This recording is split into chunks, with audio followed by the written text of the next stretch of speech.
hard for people to strip a student down to, it almost sounds like, so he's humiliating him when he had to be the toilets for 2 years. Just trying to remove everything that the student has learned. I think you said that it was all, he had a PhD, here he is a PhD. So the good teachers, they act like fire and destroy everything that lives inside the potential students. Let me tell you a story that took place in the 1960s. It's about a guy who was doing his PhD at UCLA. I think he was doing his dissertation, and he wanted to do it on plants, medicinal plants, or peyote, to be more exact. His name is Carlos Castaneda. Castaneda, and in the 60s, if you have a PhD going to UCLA, it's a big deal. And so he goes to, I think, Arizona in search of anyone who has some knowledge about this particular plant. And as him and his friend are just walking and talking where they should go to find such a human being, his friend says, that old man sitting, at the bus stop, he is very proficient. He's a wise man. Go talk to him. He'll probably tell you a few things. Castaneda goes to him. They say hello, and he talks. Castaneda does for the next 2 hours. And when the bus comes, the old man looks at him and says, "Thank you. I really learned quite a bit from you." And he just leaves without saying anything else to him. Castaneda can't get the image of this man out of his mind. He comes back to Los Angeles, but there was something very haunting about this man. His name is Don Juan. Anyways, after I think some dreams and nightmares and this haunting memory of the bus station, first, he didn't know why he talked so much about useless things for 2.5 hours to this old man.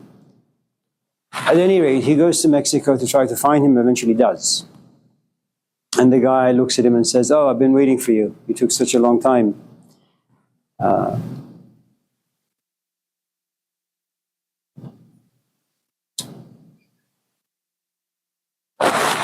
Not much is really known about Castaneda. He wrote about 5 or 6 or 10 or 20 books about his relationship with Don Juan and what he learned from him. But throughout all of his books, what you will learn is that this old man, Don Juan, continuously humiliated him, called him arrogant and ignorant and stupid and uneducated, that the fact that he had a PhD was an obstacle to his growth. And so after 3 years of just being pushed around by this old man, he finally just couldn't take it. He leaves.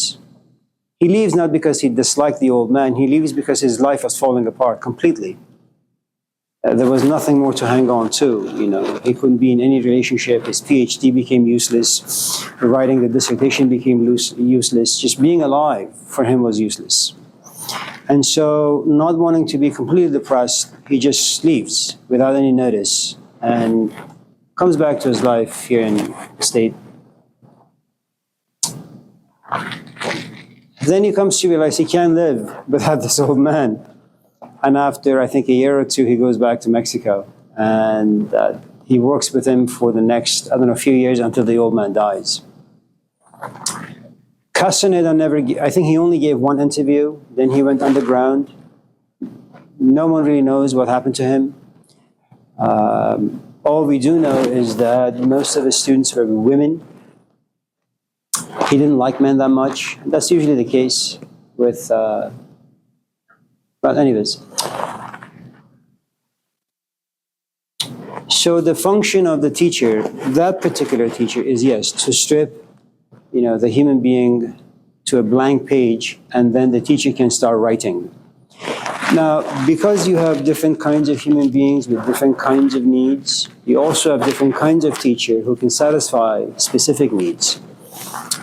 If you were, for example, to go to Moses and say, I want to look for the kingdom of God within, he would say, I don't really care what you're looking for. Your people are suffering, they have no food, they have no shelter. Your task is to fight on their behalf. Maybe you just need to go and wrestle with the Pharaoh. Maybe you need to drown the army. I don't know, but I'm not here for the kingdom of God. I don't really care about that. As long as other people are suffering, kingdom of God is meaningless. If you were to go to Jesus, kind of like Barabbas, if you have read some of the Gospels, the story is the Romans are just making a mess of, the Hebrew life. And Barabbas goes to him and says, you keep telling us kingdom of God within, and you're a sinner, and you're this, you're that. Our women are being raped, our kids are being butchered by the Romans. Just tell me, just give me a wink. And I have all these people guised as Roman soldiers, and we'll kill them. And Jesus says, those who pick up the sword shall perish by the sword. And, I'm here to, the lion needs to lie down with the lamb, and all that rubbish. And Barabbas is kind of pacified for a couple of minutes. But eventually he comes to realize that, this idea that Jesus has about human beings, about society, about politics, about justice, it doesn't work for the common person. And so what you have is Barabbas, who sees his people being butchered by the Romans, and the idea of kingdom of God within for him makes little sense. So Jesus for Barabbas becomes irrelevant. Jesus may be good for someone who doesn't care about politics of the ancient world. Jesus may be good for someone who doesn't care about money, about family, about the desires that most of us have, So again, different teachers, because they have different merchandise, it's kind of like when you go to Safeway. Some people go to the ice cream aisle, you don't. Some people go to the vegetable aisle, you don't, you have no need. And teachers are very much like that. The more advanced a teacher is, and the more they value their craft, and they need to kind of be seasoned a little bit, been around for a while. Jesus was only around for about 3 years, so he doesn't really count as a very proficient teacher who understands what regular people like you and I go through. And so you have some teachers who just like to be on the stage and talk. And you will leave the stadium or the lecture hall being somewhat inspired. You will buy their books or audio cassettes, or audio tapes or whatever. And you're inspired, and that's it. That's the end of it. Sometimes you work with someone who is not just about theory, who actually sees that you're asking the right questions and you have enough passion and interest and intensity. But all those passions that you may have ultimately are going to be tested, and they're going to be asking ridiculous things from you. William, I thought you were away. What's that? I thought you were away. Yeah, I emailed you. Just wait a moment. I replied. But that's okay. Things are good? Better. Okay. But Okay.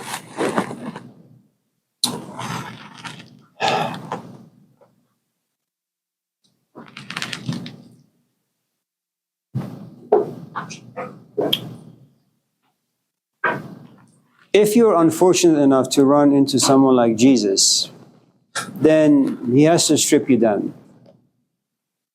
If you run into someone like Moses, he doesn't really much care about your past. The only thing he wants you to do is once in a while be communal, be social, be political. That's all. A teacher like the one that strips you down, they recognize that you're going through or want to go through a transformation. Are they assisting you with that? They assist you. You have to be stripped down to a blank piece of paper before you receive the transformation. Well, the transformation really is an experience that you yourself will have after slowly being stripped down and going through all the things we've talked about. The loneliness, the disconnectedness, the detachment. the suffering and the sorrow and all the labor that goes in those things.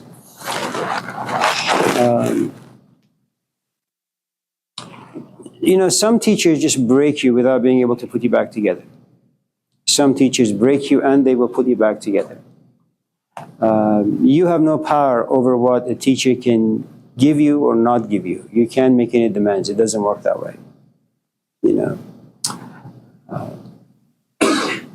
I'm not doing a good job on this, mainly because I'm just not doing a good job. And I just try to understand how a person like Bob. Who's Bob? Oh, in the analogy, of course, yes. Allow themselves to be Stripped down? Okay. Let me do this differently. You guys don't mind, do you? I mean, we're not doing anything else.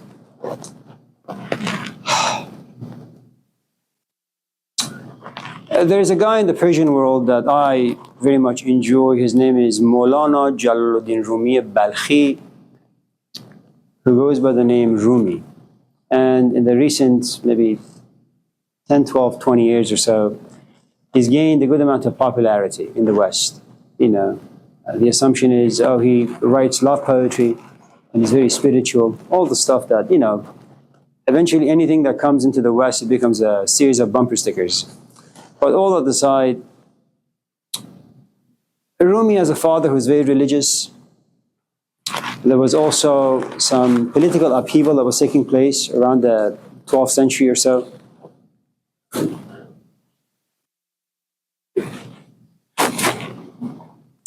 If you guys didn't believe in ghosts, I think you should now.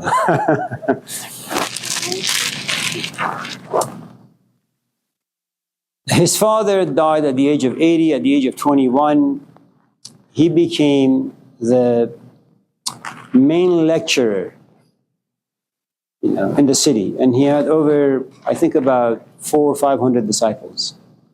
And that continued for the next, I think, 17 years or so, until the age of 36, 37. Imagine for a moment that you know everything about the Quran. It's kind of like the Bible of the Muslim world. And you have this ability to give sermons. Now, sermons and lectures are very, very different. Lectures appeal to your intellect. I write figures and facts on the board. I tell you who Thomas Hobbes is. I tell you who Plato is. I tell you that the Gospel of Mark was the earliest gospel written probably about 40 years after the death of Jesus. That is what we call a lecture. I give facts and figures and historical accounts, and you guys write that down. Sermons, on the other hand, they don't much care about facts and figures. Sermons have a tendency of bypassing your intellectual abilities or filtration, and they go directly to your emotions. So what you have is the emotional center, and then you have the intellectual center. Sermons always desire to move away from the intellect and go directly for the jugular, i.e. emotions. Okay? And that's what you have about Rumi, because you can't just be a lecturer and have all these devoted disciples, especially around the 12th century. So you have disciples, you basically own the city, and everybody believes that you're a great teacher of the town. Around the age 37, this man about 60 walks in. His name is Shams. Some people argue his father was from India. All those, footnotes aside, he looks at he looks at Rumi. This is the old man, looks at this young kid. He's about 40 and says, so I'm going to ask you a question. Now, no one in the past 20 years ever dared to approach this 40-year-old man and ask him a direct, blunt question. And Rumi's a little puzzled. What's the question? And he asked the question, Rumi just wings it. His disciples applaud their teacher, but Rumi deep down knows that he was just faking it.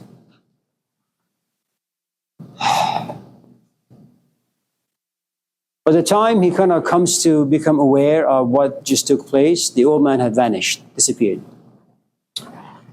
Sometimes you run into someone, most of the people we run into, you're attracted to them, you look at them, and a couple seconds later you forget all about them. The experience that Rumi had, unfortunately for him, he tried to forget this man, he couldn't. And for the next few days, he goes through around town looking for this man, eventually finds him. This old man looks at Rumi and says, listen, I know you've been teaching for the past 30 years. You're useless. You're uneducated. You don't know what you're talking about. You can't read any more books. Rumi says, okay. You can't give sermons anymore. Okay.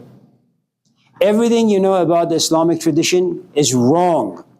You need to keep your mouth shut. Okay. You can't talk to anyone about anything. Okay.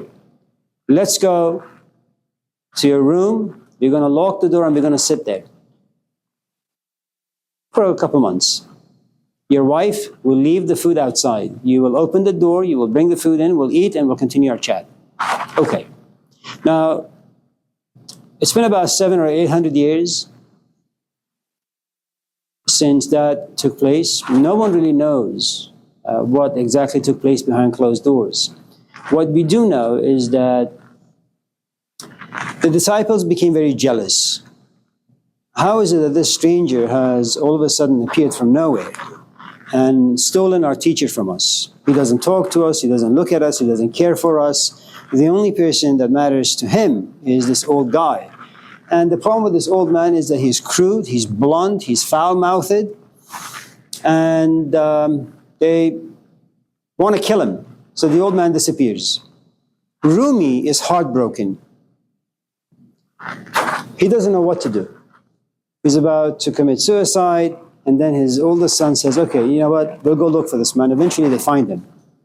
They bring him back, and Rumi says, you know what, I don't want you to leave anymore, and I'm going to give you my daughter. She's only 12 or 16, and you're 60. If you marry, the next room will be yours. He says, okay.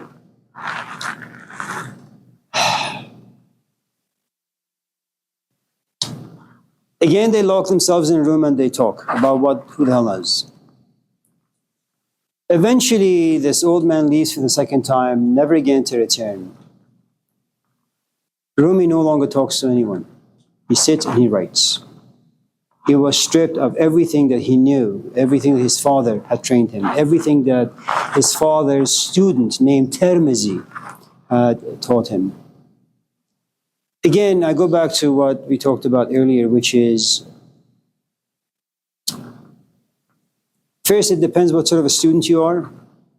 Second, it depends on what kind of a teacher you run into and what sort of training the teacher wants to give you.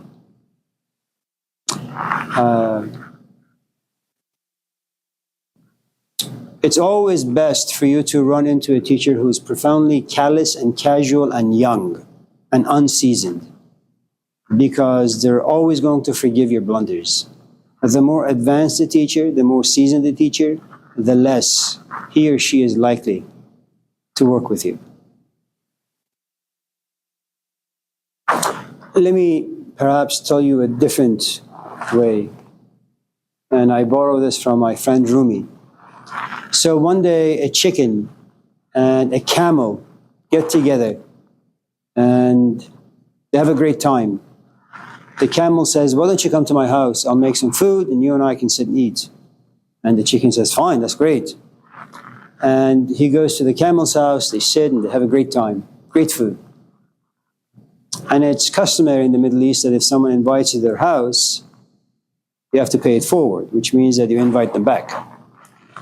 So a few days pass by, the chicken texts the camel and says, why don't you come to my house?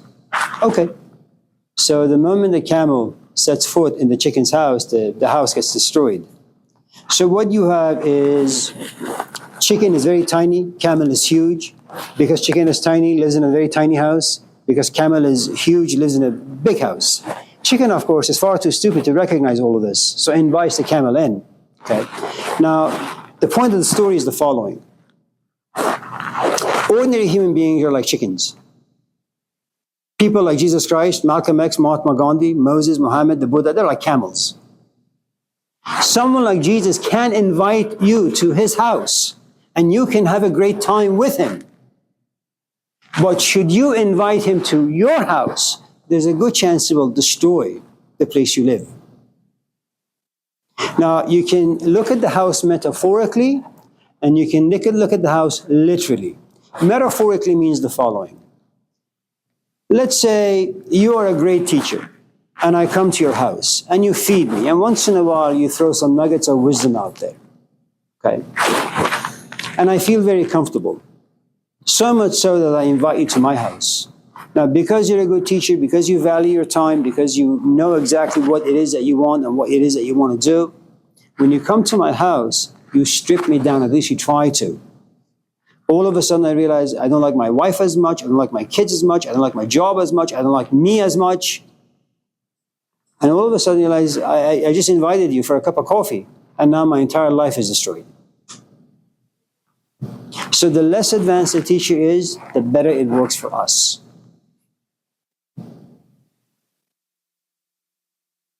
Yeah.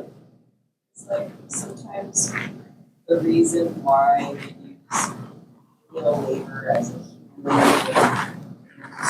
being are like children. Easier for us to understand maybe a labor as a humiliation. Why is like towards something knowledge? One of the things I had failed to mention about the Upanishads, since we were talking about that tradition last night, the word Upanishad means sitting at the feet of your teacher. Now, when you just look at the feet, it's kind of like when God goes to the mountain and all of a sudden Yahweh says, "Yo, what are you doing here? Take off your sandals." That when you wear your shoes, you go to the bathroom with it, you go here with it, you go there with it. This is sacred grounds. So you need to really just remove your shoes. You need to some extent, remove the legs with which you walk in the physical world.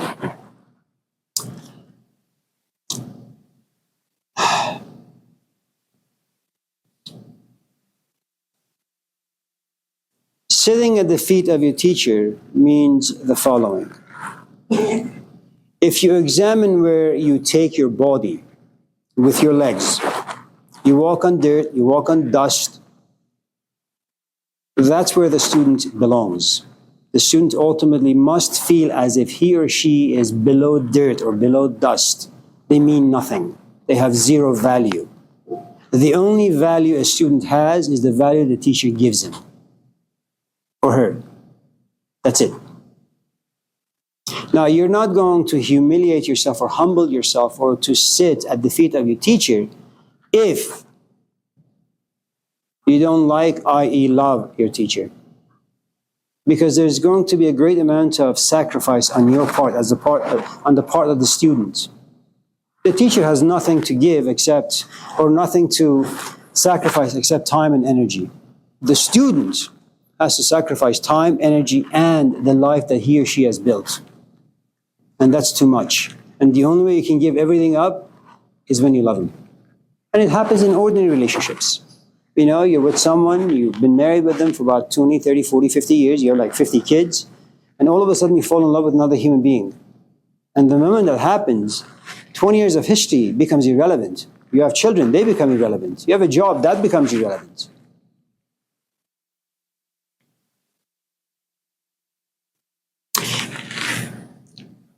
That particular narrative does not exist here in the West.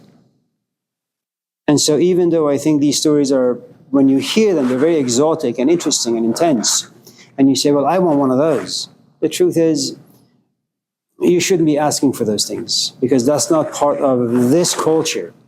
I think this culture is good for people like Eckhart Tolle, like Jordan Peterson, like Dr. Phil, because all these people are about quick fixes. Okay? America is very secular, it's very meaty, it's very physical, and most of the issues and the emotions that we have are physical. Look, I don't know if you've read, say, some of the books in the Old Testament. So what you have is, like they say, Joseph was walking, and there is the sheep over there, and the cow over there, and a church over there.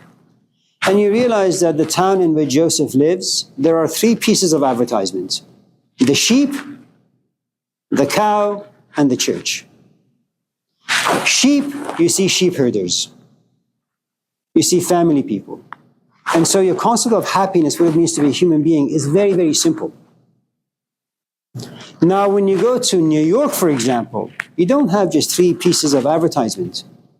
And those pieces of advertisement don't connect you to the spiritual or the emotional world. It's about pizza, staying up, drinking, smoking, and having fun. And you realize ultimately we are the advertisement that our culture, society sells to us. You don't have the patience to become like a Rumi. We don't have the narratives that made St. John the Cross, St. John the Cross. It doesn't work that way. If you want to fix some issues in your life, you need to listen to Oprah Winfrey and read some of the novels that are bestsellers on New York Times.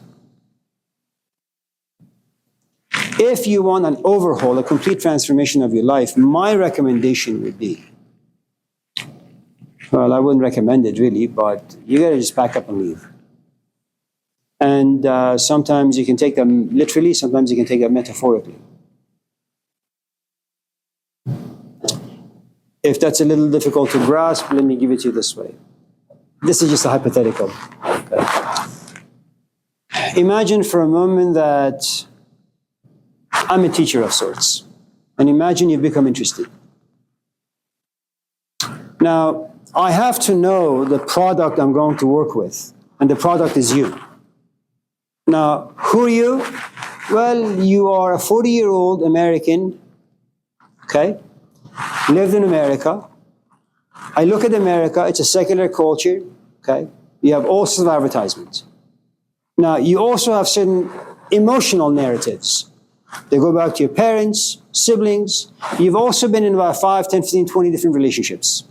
This is just a hypothetical, okay? So you have all these scars. You have a very, very rich past. Some negative, some positive. Now, I see that you've shown interest. My problem now is, okay, she wants my merchandise. She wants what I have. Well, there are going to be parts of you, like the farmer story in the New Testament, that when seeds are given to you, you're just going to walk all over them. I don't want that to happen. There are going to be certain other parts of you where seeds are going to be given, but your life is way too busy. And so they're going to get destroyed. There are going to be certain other parts of you that are very receptive. But you have the human element. You have forgetfulness, you have sloth, you have just the busyness of life. And then my task is, okay, how do I get rid of all the distractions in her life? I'm going to invite you to the office. I'm going to make you a cup of coffee. I'm going to entertain you. Okay?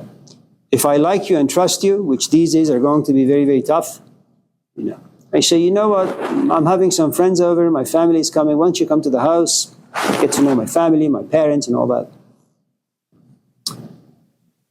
And you feel a little comfortable when you come. It's interesting for you. And when you leave, you say, Amir, thank you, it was fun. Can we do it again?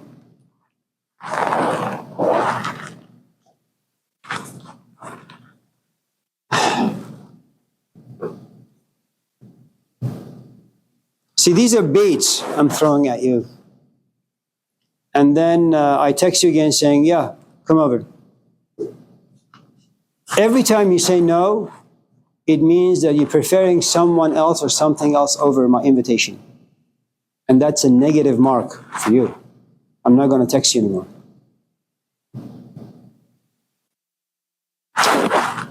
Let's say every time I text you, invite you, you say yes.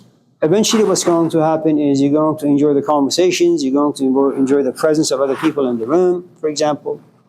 And then you're going to go to your own life and hang out with your own people, only to realize you don't like the people in your life. In fact, you're beginning not to like your life. You only begin to like yourself when you're in my house, in the office, in the classroom. Again, remember, this is hypothetical. Okay? There comes a point where you say to me, Amir, you know, I don't know what's happening. My life is meaningless. The only place I can kind of find some relevance and meaning, some comfort, is when I come to your class or when I come to your house. Now, remember when we talked about philo. It's a version of love that's physical, that you want to occupy every space in which I am. Now, I don't need to be in the classroom. Once in a while, it's a Monday morning, you're walking around, you see whether the room is unlocked, you sit here, and you begin to imagine and visualize and fantasize. Okay? That connects you to 5 years of being in the classroom, 5 years of being at the house, conversations. Okay? And as these forces begin to grow inside you, you're not just going to like me, you're going to love me. And sacrifice at this stage for you are going to be very, very, very, very easy. It's going to be easy while you're there. The moment you go home, you begin to reflect. And Martin Luther once had argued around the 15th century that reflection is the whore of Athens. That you're going to say, well, why does he have so much power over me? I'm an American. I'm an individual. I have autonomy. It's my life. I'm not going to allow him to run my life. So there is this part of you that wants to kind of rationalize the whole thing, justify, why you want to walk away. There's this other part of you that says, let me just continue doing this, see where it ends up. That's one way of moving out. In other words, the only way that you can be receptive to the ideas of Buddhism or Hinduism is by really leaving your culture behind. Now, it doesn't mean that you're going to be Persian or you're going to be Hindu. What's going to happen is once you have a certain amount of understanding, you're going to go back to your life. And you're going to once again bring out your own culture, but you're going to approach your culture differently. You're going to approach your historical narratives or emotions differently. You're going to look at your parents differently. You're going to look at sex differently. You're going to look at everything differently. There is nothing wrong with being American. You just need the proper tools to use well what this culture has to offer you. One of the nice things about immigrants is that they come to America and they take advantage of the resources. America is not good for Americans, but it's really good for immigrants, because immigrants come from nothing.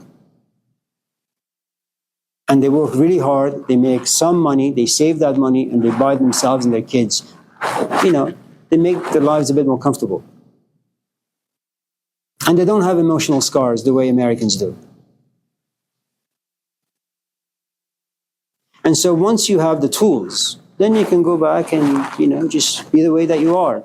But now you're going to see your life differently and approach it differently. It's hard to do that. Yeah.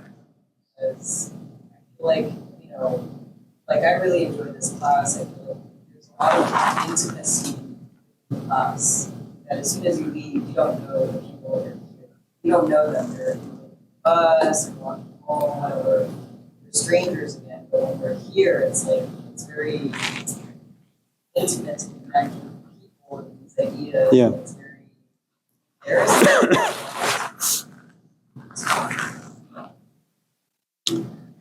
Let your ideas out and to sort of sit at the feet of your teacher, or to go into their space or whatever, is sort of a term of surrender, right? That we're you're not brought up with, Yeah. especially with families, that's just not Yeah. a thing. Should any of you become interested in these ideas, whether now or in the future, it's always good to create friendships. That's the common bread you break whenever you get together. You begin to talk about these ideas, and it has a different intimacy quality to it. You don't find elsewhere. So if you've paid attention, some of the people who are now teachers, they come here once in a while, they sit, they have food together, they go to each other's house, and they've been friends for about almost 10 years or so. And you need that to survive. Because you can't talk about these ideas or the way you feel about these ideas with your companion, with your kids, with your parents, with your friends. It doesn't work that way.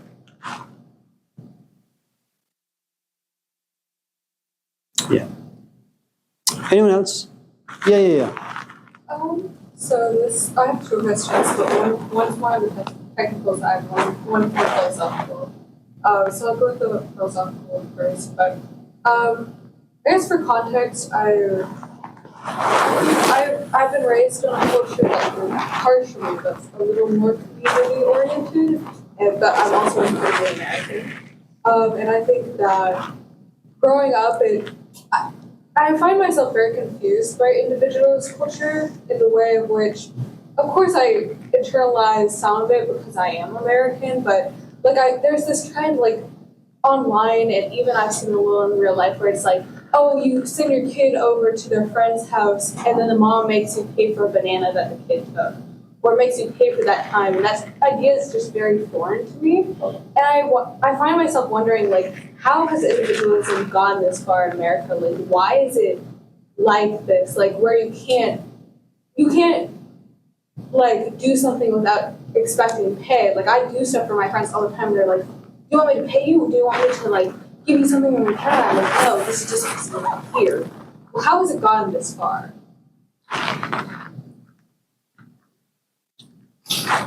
It's a great question, and it's not about you, it's me. I don't have the patience to wrestle with this question too much. I'll just give it to you like a Cliff Notes version.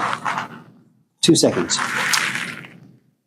They looked at the suicide rates between the Catholics and the Protestants. Now, one of the things about Catholics is that they have Mass all the time. It's a very communal environment.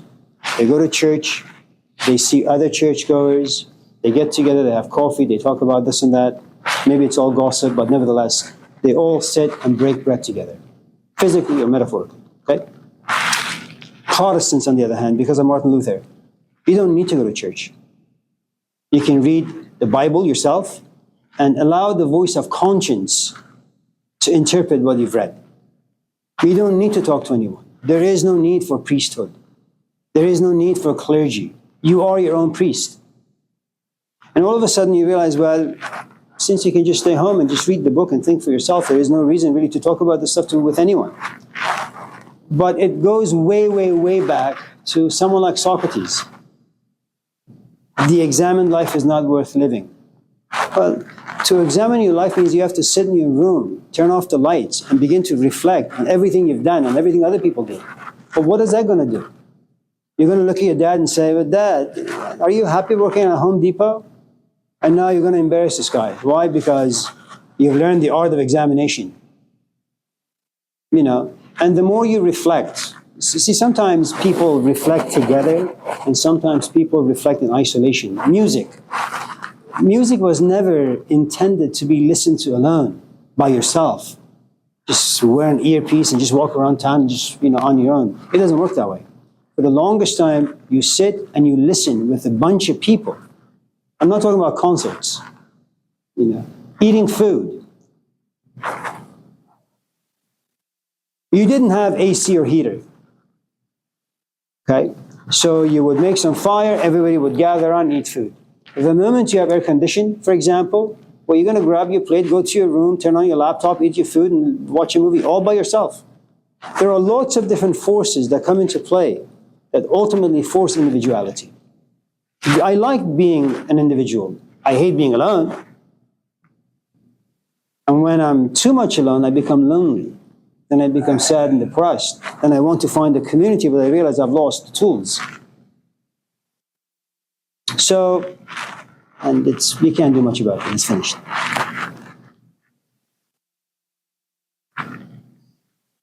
Sometimes you find a crack in the dam or drywall, you kind of just patch it and it's finished. When the whole thing is broken, there is nothing to fix. So, good luck. See, I'm very lucky. In a couple of years, I'll die. You, on the other hand, you got to survive this crap for the next 60 years. So, good luck. Yeah. Anyone else? Nothing? I find it very difficult. Yes, of course. Is Tirmizi, is that I know it's a somewhat common name. Is it the same person who wrote all those hadiths, or is it just? Oh, no. Tirmizi was this kid who was a student of this fellow. That fellow died. Tirmizi went to Rumi and said, your father taught me some secrets about the mysteries of life and human being and God and this and that. And let me teach you. And for the next 10 years, that's what Rumi did. Learn from him. Oh, so not the same. Oh, no. Anyone else? Talia?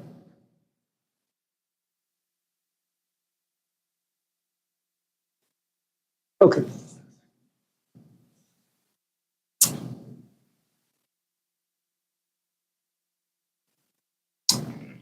Well, I had promised to do Upanishads, but now I've changed my mind. Let's do Buddhism.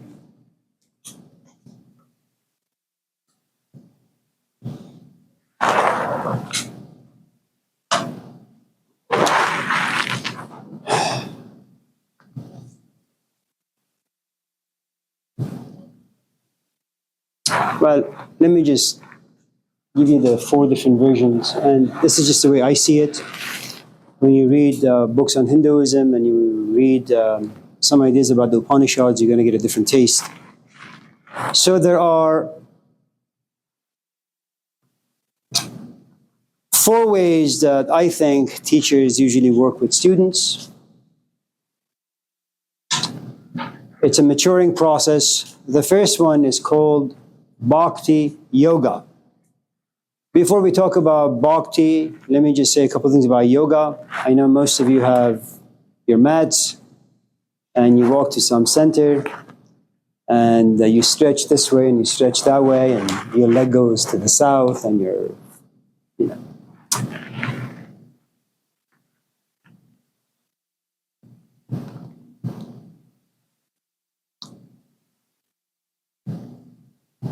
Ultimately, yoga is about union. It's about dark and light forces. They usually don't mesh well, but somehow they have to come together harmoniously. When you run into a teacher, what's going to happen is they're going to create a good amount of conflict inside you and you won't like it. And you're going to resist and you're going to fight back. So what you have is a teacher giving light, the student giving dark. And eventually these two have to come together. The only way they can come together is bhakti. And bhakti means love. So that's the rite of passage, your initiation into working with the first stage of the Upanishadic tradition. You fall in love with your teacher. Once you fall in love, you end up in this place called the psychological yoga. You begin to have all these emotions, you begin to have all these feelings, you begin to have all these moods, you begin to have all these thoughts. You won't understand any of them. Remember, when you meet your teacher, if you ever get there, okay, your task is not to understand. You may desire to understand, you're not going to. The only thing you can do is feel intensely and then leave with a good amount of confusion and then anger.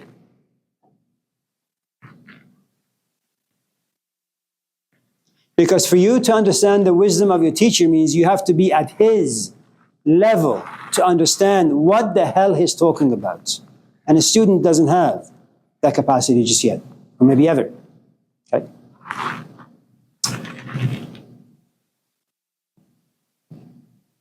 Once you're trained you're going to go to the next stage, which is going to be Raja Yoga.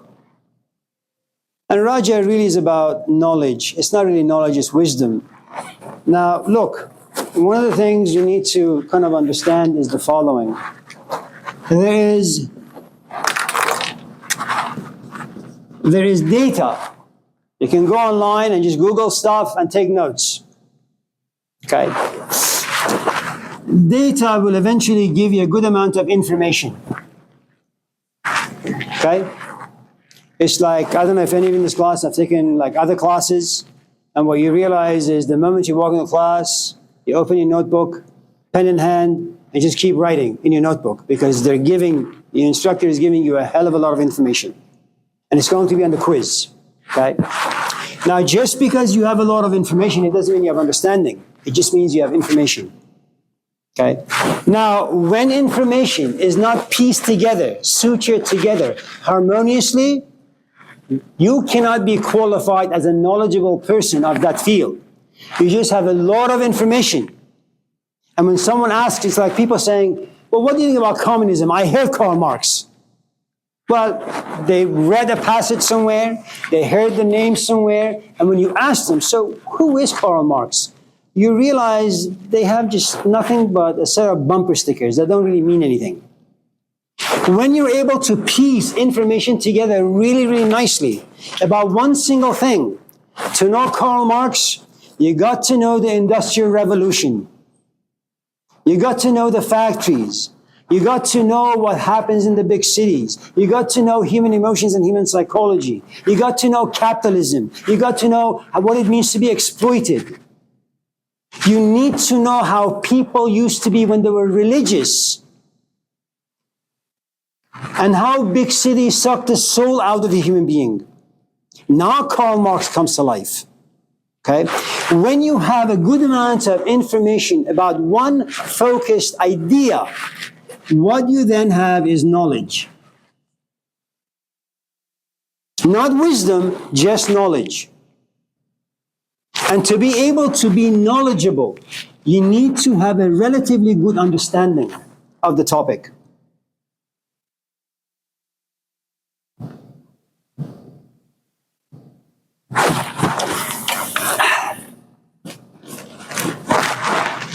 It's not enough to just say, I've read the autobiography of Malcolm X. It doesn't work. You need to ask yourself, how can a little kid watch his father being hanged, okay, and yet ultimately be okay with it? No therapy. How does that work? Why does he color his hair orange? You need to understand what conformity means. Why it is that we like other people to like us.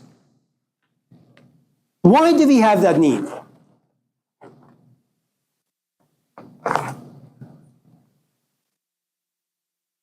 Okay? And all of a sudden you realize, to understand one simple thing, you need to know a good amount of history, psychology, politics, sociology, philosophy, religion. Okay. Now, there comes a point where you have a good amount of knowledge, but then you come to a place where you say,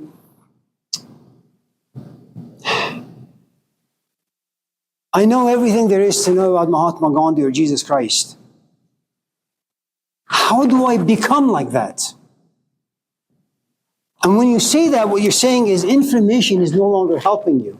Whatever you have, understanding, knowledge, that's not helping you either. You're asking for something that can't be written in books, can't be spoken, can't be taught. And that's where teachers come in.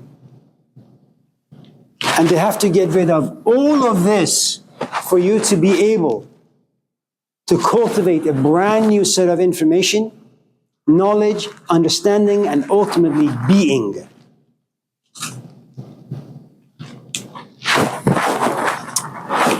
So Raja Yoga is you fall in love, you're trained psychologically, stripped down if you will, And then your teacher will give you nuggets of wisdom.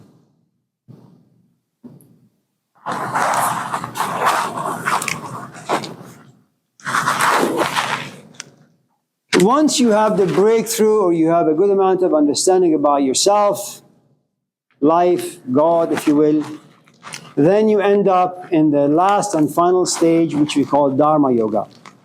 Some people say Karma Yoga, and it means the following.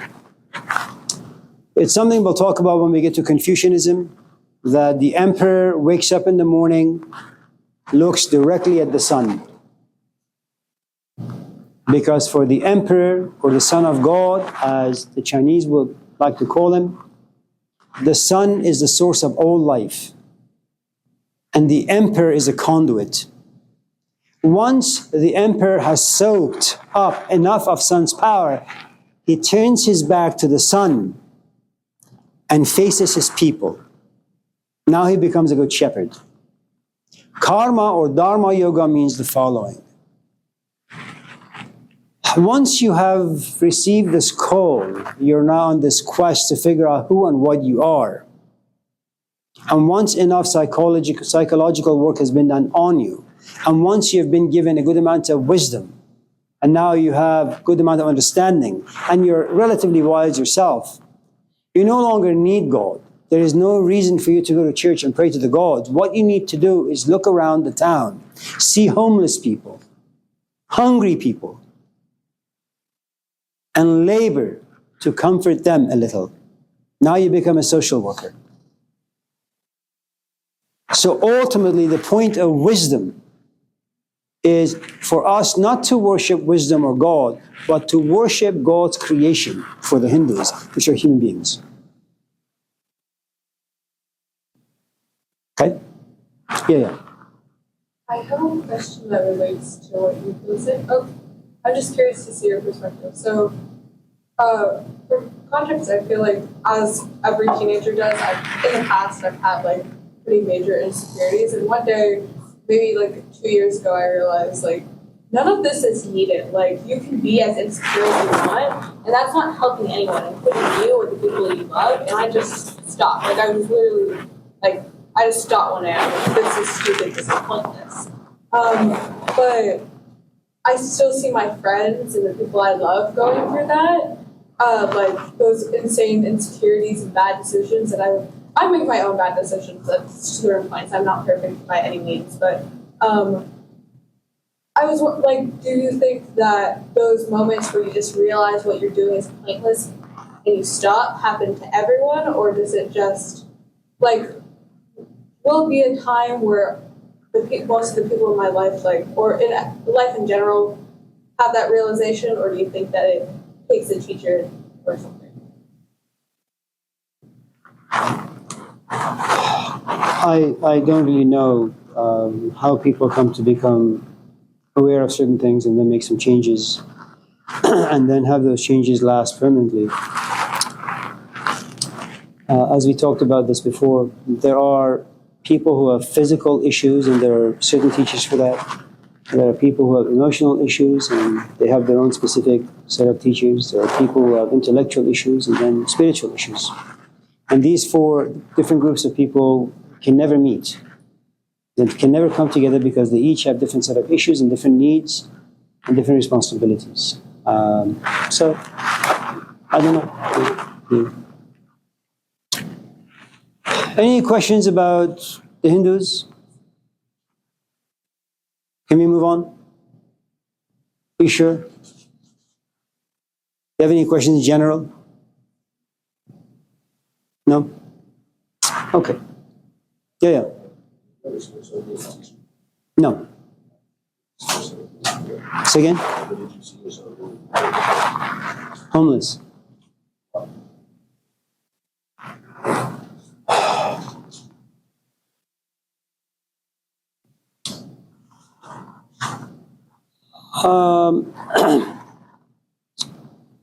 So there are 4 different types of temperaments. There are no easy questions and there are no easy answers. So just in case you kind of get confused, let me know. I'll try to be more clear. But I'm going to just focus on the two dominant temperaments, the introverts and the extroverts. Extroverts they're very organized. They're very rational. They seek power and they have a good amount of control over their lives. They don't become too attached. They always keep their distance. That's extroverts. Extroverts also function through their senses. They see things, they touch things, they taste things, they hear things. Okay? And for them, the world is like a GPS. They don't need to look for a God, and even if they do look for a God, for example, it's a very rational journey for them. Okay? They speak well, they think well. Then you have the introverts. Introverts, unfortunately, are a complete mess. They go through mood swings. It's like a tornado from nowhere. Okay? They are in a good mood. They go to sleep, they take a nap, they wake up, and they're in a foul mood. For them, things need to feel, not think. I need to feel the Buddha. I don't want to intellectualize his story. It doesn't mean anything to me. Okay. Now, the problem with the introverts is that you can enjoy what's out there, but once in a while as an introvert you say, I don't know why I have everything and yet my life sucks. You kind of feel homeless. It's as if you've lost something on the inside. My brother is an extrovert. So for the most part, he just manages his life really, really well. I, on the other hand, and when we went to India, he was like 10. He would light candles and study. Who the hell does that? I mean, you have to be stupid. And he was. And that's why his GPA was 4.0. Okay? Now, introverts go to school, they listen to the teacher and says, "What the? I don't really care about Plato, man. Can you inspire me, excite me? Can you just give me information? Yank my soul out of my body so I can see it. I want to feel Plato, not just think about Plato." And this software, whether you're an intro or an extro, is given to you at the moment of your birth. You have no say in it. Now, if you're an extrovert, Jesus is an introvert. Introverts are always looking for the kingdom of God within. Always. Introverts are like the Buddha. They don't really care about society and all that. People like Moses are extroverts. I don't need kingdom of God, man. My kingdom of God is my people, is my food, is my sex, is my wife, is my husband. Always on the outside. Now, if you happen to be an introvert, things are going to get really, really messy because things have value. 10 minutes later, they lose their value. Huh? Things have value, then 10 minutes later, they have zero value. What was your question? Yeah. So as an introvert, which I am, introverts don't see themselves having a very bright future. I wasn't born a pianist. I wasn't born a poet. I was born a nothing. I still am for the most part. Luckily for me, I found someone to work with who gave my meaninglessness significance and meaning and importance. So most of the stuff is just accidental, really. And the only reason I went into teaching, really, was because I had all these degrees in washing cars. And one day I had a friend who would come to the car wash. Her name was Sheila, I think. She said, "Amir, you have all these degrees. You want to come to Sac and teach?" Sure. And you have no idea, what your salt is going to be like. You can come to the classroom, open your mouth and realize, oh man, you really suck. Or you may walk in the classroom and open your mouth and say, oh, well, I'm not too bad. And if you suck, you can't really change it. You're just going to suck some more. But you have a job that's secure, that pays the rent and all that. Yeah. Accidents. Teaching was an accident. And introverts are, for the most part, very shy and reserved. And when you come to my office, I'm not like this. I'm very quiet.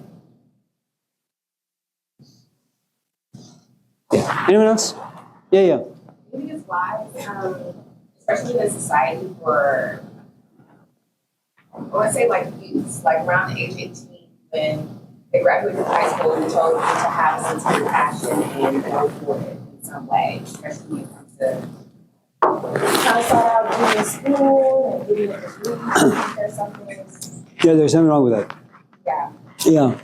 I think if you have relatively decent parents who have not been contaminated by the American narratives, a good parent says to you, listen, I know you're 18, I was 18 once. You know, if you really want to appreciate your mom, have children. And you realize that your mom had to put her life on pause to raise 3, 4, 5 kids. And when the kids left, she wanted to go back and becoming the writer or the poet that she always desired to be. But at the age of 50 or 60 or 70, she no longer has the energy. All she has is the dream of being something she could never be. Okay?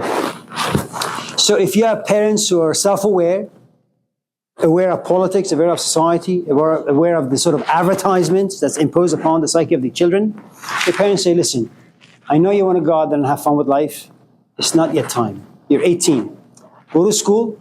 You'll be done with your BA by the time you're 2022. If you do things the right way, if you, Shante, if you had a 13-year-old son, I will tell you, have your son sign up for my classes or take college classes. Because instead of him waiting to be 18 and taking college classes, spending 2 years of his life, when he is 18, he has 60 college units. Then he can go to San Francisco or Berkeley, and he'll be done with his BA when he's 20. And then he can go to NYU, okay, or Berkeley, or Stanford, and finish his master's degree by the time he's 22. And then you push him some more, he'll get his PhD by the time he's 26, 27. What he has now is power. And no one can take that degree away from him. No one. Now if he wants to goof off, let him go. And when life beats him up, he's going to come back home. To what? To a PhD. Here what you have is, oh yeah, you got a high school diploma, bravo! Now you want to go out there and like experience life? Go out there. Well, the problem is, passions are really intense. You fall in love, you know, you do crazy things, then you go out there. By the time you catch yourself, or by the time you intellectually evolve a little, you say, okay, maybe I should stop doing this and just go back to school. You're like 25, 26, and God forbid if you got kids or a husband. You got too many things on your plate. I'm not saying it's impossible. I'm just saying it's just going to be more difficult. You know?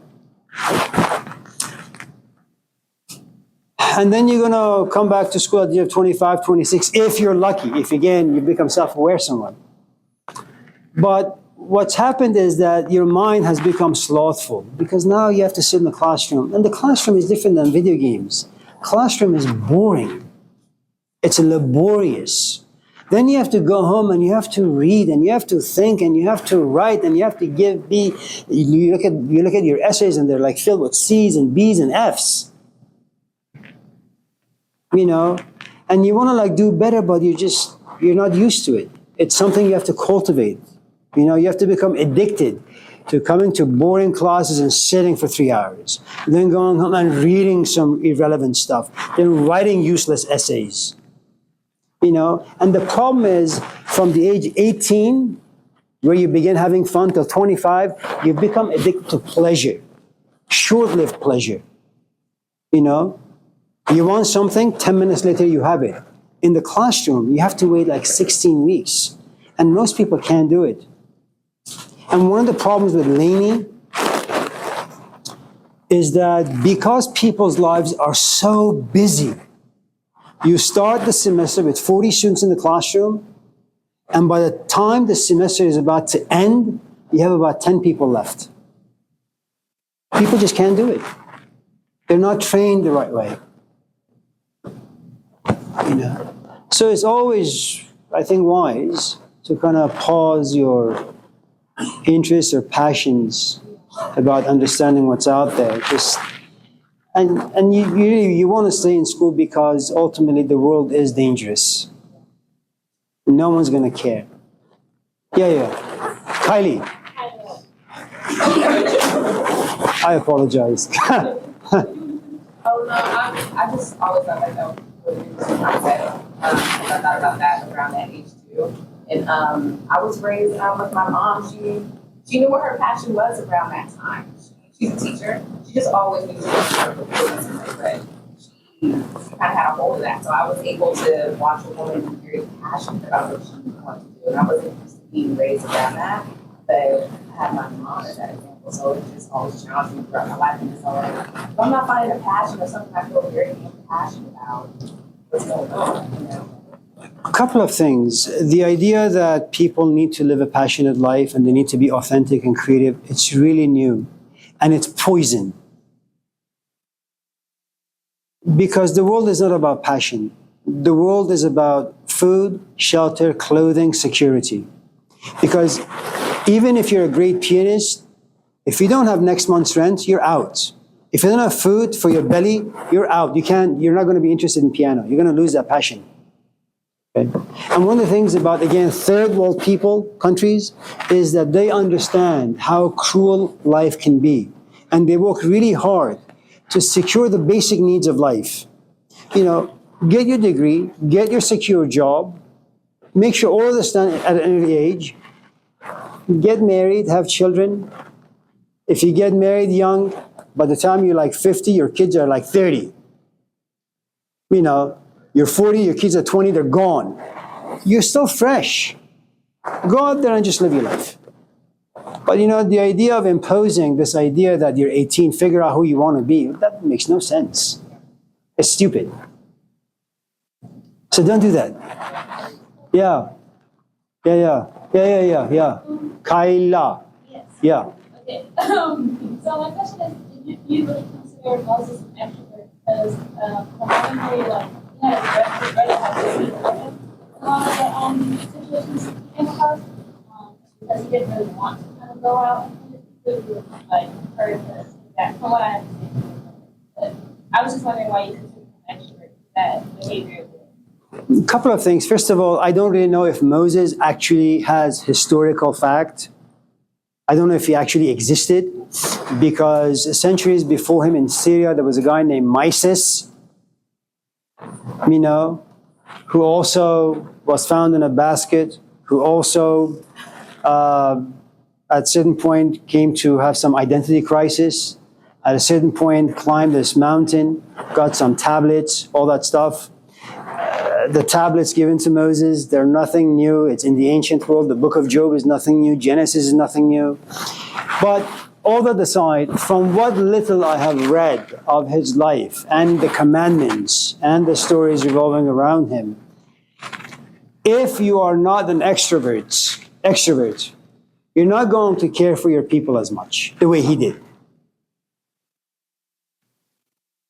You know, once in a while, when I see someone who is homeless and in need of something, I become empathetic.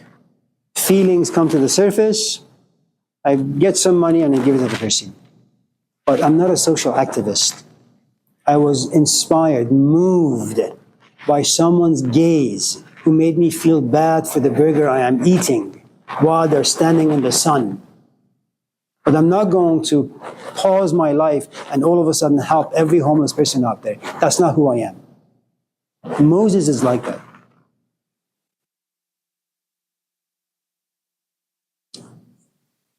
Yeah. I mean, even if you look at the life story of Malcolm X versus Martin Luther King Jr., Malcolm X ultimately says, listen, if you gotta like take arms and fight for your rights, you gotta do so. That's just the way he is, temperamentally speaking. Martin Luther is very passive. And it's not so much about because he read the works of Mahatma Gandhi and Mahatma Gandhi was passive. No. Luther was just born temperamentally passive. Yeah. Honestly, do you think that it's possible to like switch, right? Like being introverted, No. just an extrovert. Because like in the beginning, like you said, right? She had a but then he's like more of an extrovert for Paul, right? Because God told him to speak a lot. So then he goes in the way and look at it. So I mean, that's what like extrovert. So you're saying it's possible. You can make minor adjustments. It's like, look, I am an introvert. When I come to class, I become an extrovert. I speak about the ideas, I become somewhat animated, creative, but all about community, but that's not really who I am. So you can make some minor adjustments, but you can't go back and change the software you were born with. It doesn't work. Yeah. I'm sorry? Neurodivergence.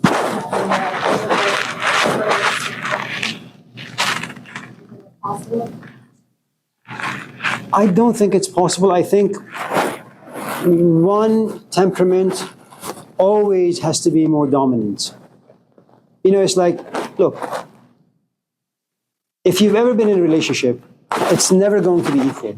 One person always loves and cares more. One person always has more sense of intimacy, more sense of jealousy, more sense of possessiveness. The other person is a bit more free, a bit more casual.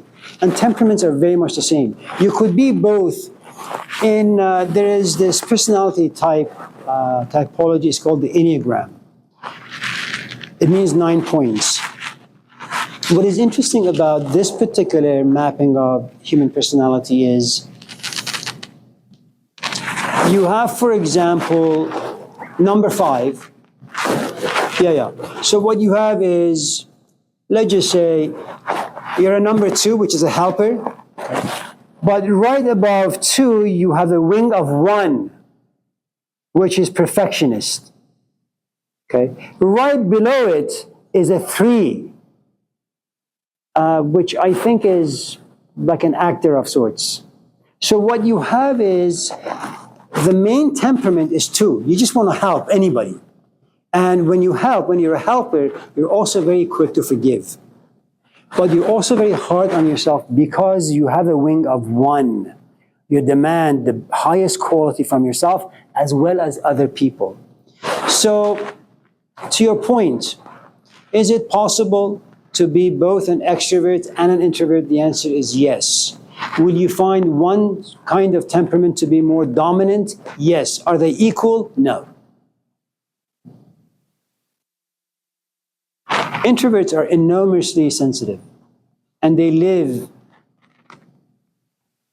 in the judgment of other people and other things, unfortunately, for a long time. Anyone else?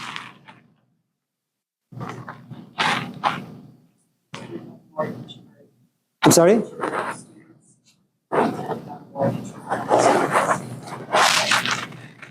I think what usually happens, the way inspiration works, is that it pacifies or puts on pause whatever your temperament is, whatever your history or past is.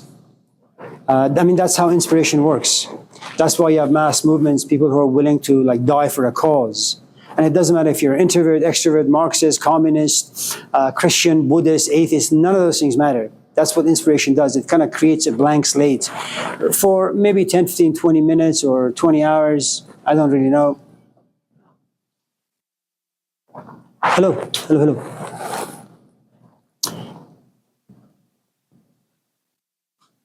And I forgot the rest of it. Yeah.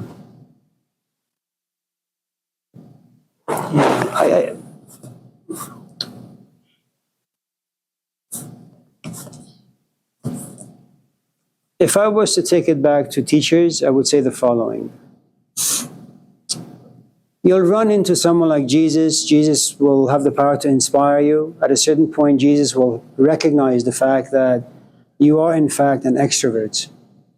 And his message is no longer relevant for you. What he does is says, I have a friend, his name is Moses. Just go hang out with him now. And at this stage of your evolution or growth or maturity, you find the message of Moses very refreshing because it speaks to who and what you've always been, but you had forgotten. So Jesus has a tendency of creating a good amount of inspiration, protecting the inspiration, okay? Then when inspiration has become mature inside you, when it's your core, then he says, listen, I feel that you no longer need this kind of teaching. Go over there. And all of a sudden you find Moses and he says, okay, why don't we make sandwiches and hand them out to homeless people? And now that inspires you in a different way. And that is what you want to do for the next 20, 30, or 40 years. But you have to really have a very honest, teacher who can kind of just give you up and say, okay, go. Because most teachers really want to remain relevant, and the only way they can remain relevant is by making sure students just latch onto them for 50 years.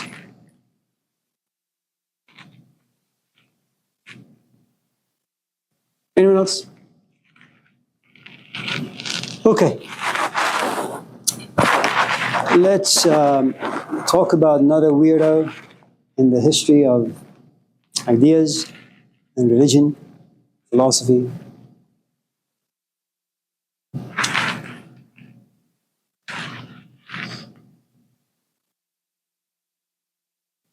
What time is it, by the way? Does it matter?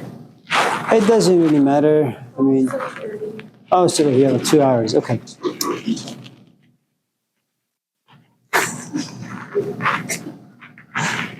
Kyla, why are you laughing? You don't want to stay here till 10? What's wrong with you?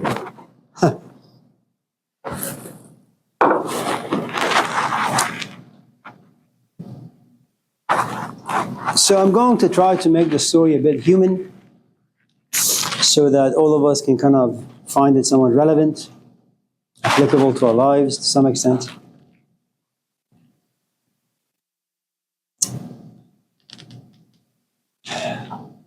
You got a guy who's really, really, really rich.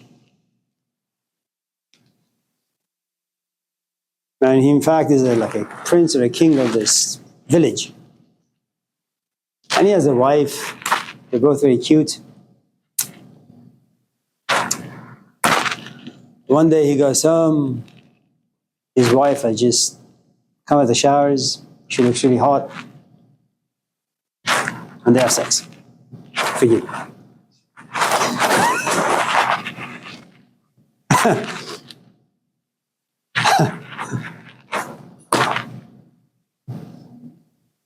You didn't hear that from me.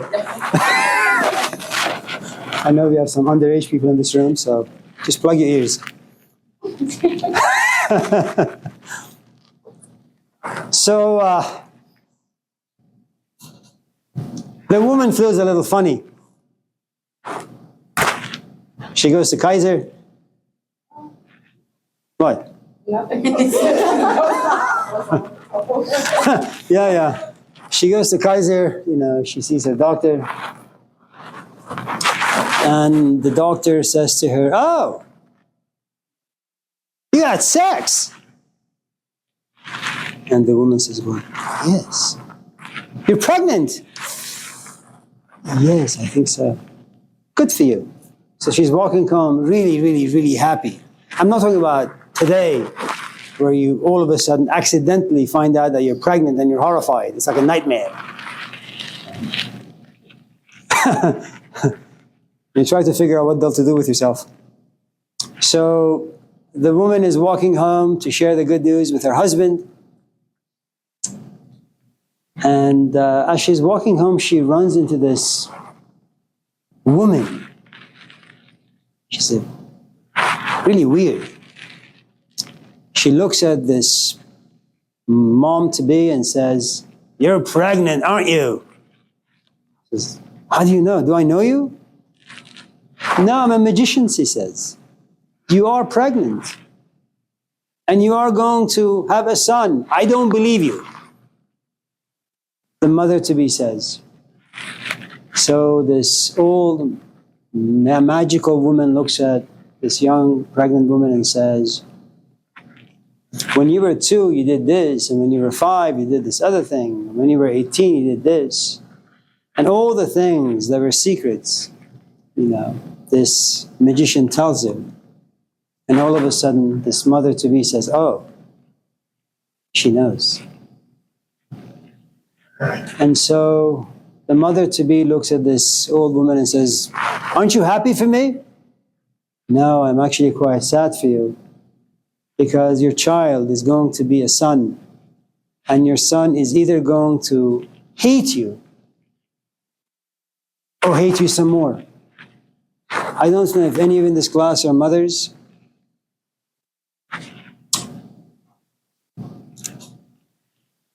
Imagine if you had a child, from the moment he opened his eyes, he looked at you and said, yuck! Why, you're my mother. I hate you. You haven't done anything to this poor kid. But this kid expresses such intense hatred and dislike for you. The poor woman asks, is there anything I can do for my son to love me instead of hate me? He says, yes, of course. What is it? Make sure that your son never sees, never experiences, is never touched by the realities of life. As long as he continues to take the blue pill, if you've seen The Matrix, he'll always wake up in his bed and he can think whatever. He'll be happy. As long as he can live in the cave, he can fall in love with the shadows, he can be like a salmon fish who never goes back home, he'll be happy. So the woman, both frightened as well as joyous, goes to her husband and says, listen, I ran into this old woman. It may be difficult for you to believe, but she knows me so well.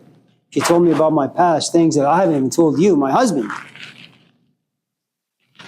She just told me that if you want our kid to grow up to be healthy and for him to love us, you need to make sure that realities of life never enter his psyche. So what do the parents do? They build a city for him, just for him. It's always clean. No one ever suffers. No one ever has a toothache. No one ever throws up. No one ever dies. No one ever gets old. No one goes hungry. No one is homeless. Every single person in this town is under the age 25. And they're very, very, very attractive. Because instinctually, your body will tell you who's ugly and who's attractive. You don't need a book for that. You don't need Jesus Christ for that. Your body will tell you. It's like your nose will tell you if you pass by a restaurant, if a food is yucky, or wow, maybe I should go and give it a shot.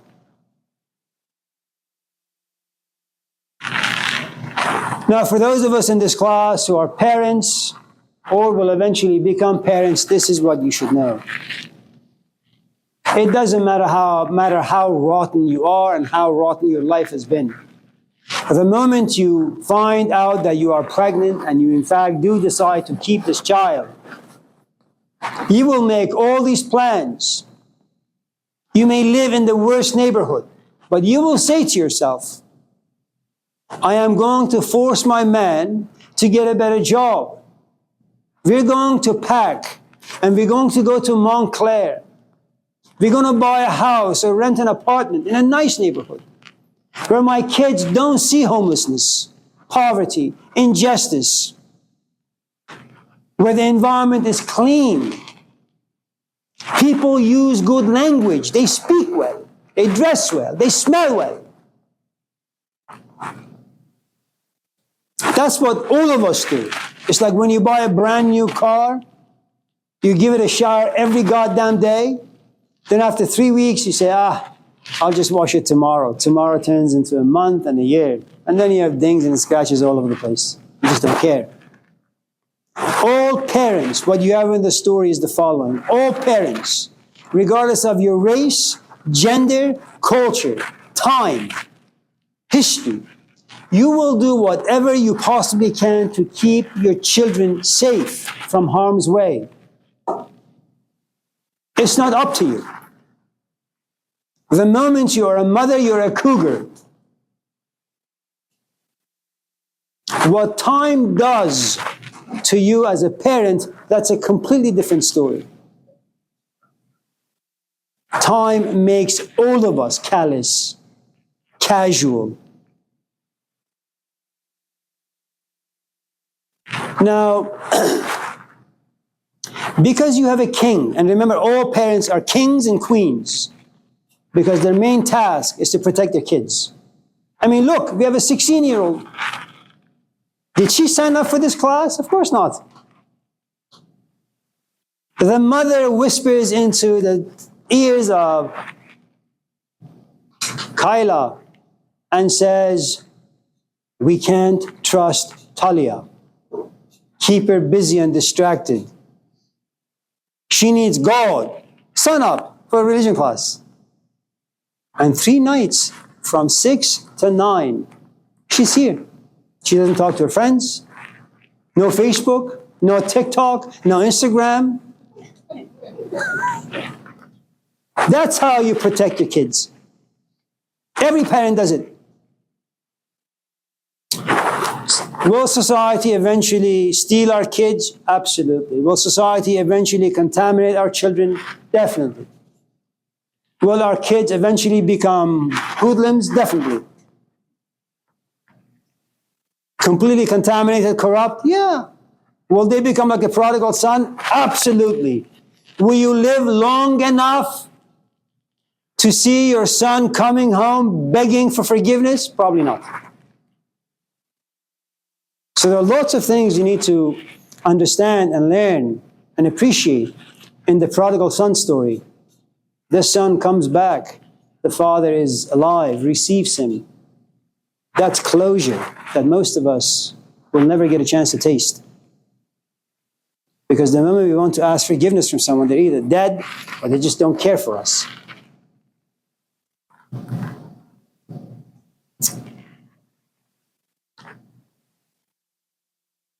Imagine, if you can, for a moment, what happens to a human being who has never experienced pain.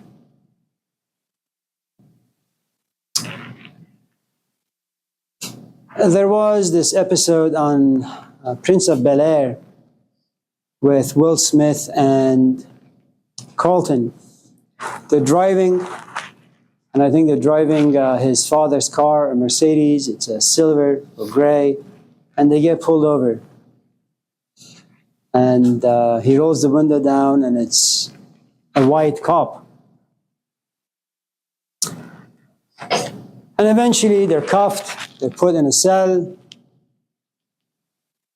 A couple days pass by, and the father comes in. I don't know forget his name in the movie, in the show, Mr. Colton. And, say? Uncle Phil, that's right. Yeah. So you've seen the show, huh? Yeah. This is all before the Oscar slap. Now, and so he gets to the police office and says, release my kids, otherwise you'll have the biggest lawsuit on your hand. They drive back home, and now they're in his mansion. Will Smith always knew that they got pulled over for one simple reason: they were black. Will Smith knew. He tried to convince Carlton, but Carlton never knew what racism is. He always loved diversity. He always felt as if no one will ever do anything wrong. So when they got pulled over and sent into a cell, Carlton would always say, it has to be for a good reason. Will, you are wrong. The cop is not racist. And then at the end of the show, Carlton stands in front of his father and says, Dad, or Uncle Phil, he wouldn't call his dad Uncle Phil, would he? Says, Dad, was the cop racist? I think that's what he says or asks. And the father looks at him, says nothing, and walks away. And Carlton stands there all by himself and has to wrestle with this question. Is there a thing called racism? Is it real? Does it happen? For the first time, at the age of 20, 25, 30, 40, Carlton is forced to examine his history. All the people he had forgiven, all the people he thought were good intentioned.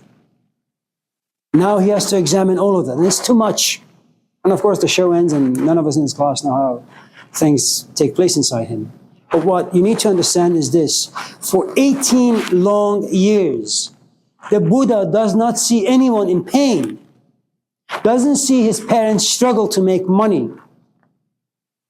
Doesn't see anyone unattractive, unpleasant.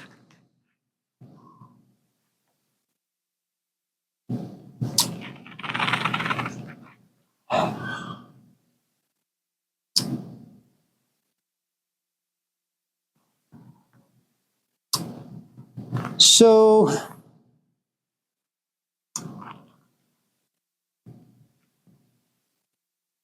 one day, this kid, whose name is Siddhartha, and the name in Sanskrit means someone who pursues physical desires. And that's all of us. Look at the way all of us in this class function.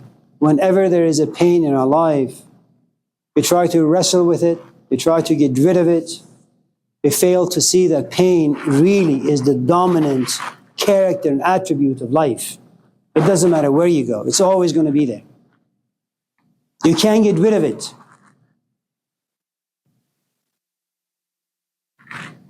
Okay?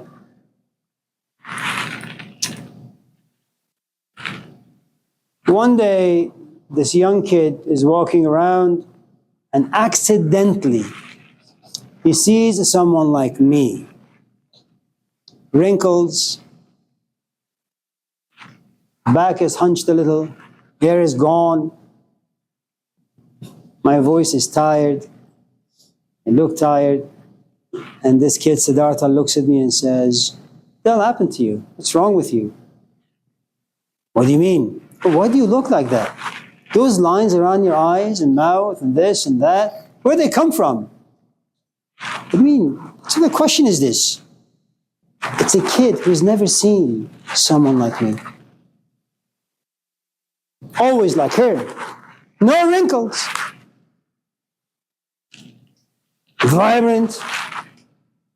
Fresh, lively. Look at me. Almost a corpse.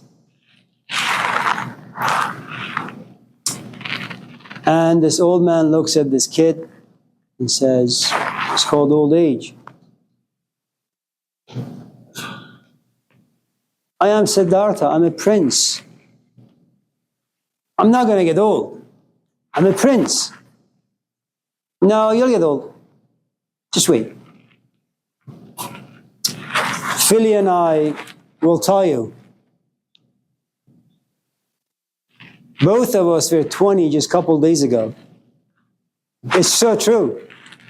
Even now when I look at myself, I don't see a 60, almost 61-year-old man. It's a 20-year-old. And you should see what I do. I put my body to work like a mule as if I'm 20. And so when I get sick, I go to the doctor. He says, so what do you do for fun? I carry bags of concrete. Well, how many? Like 1 or 2? No, about 200. You're 60.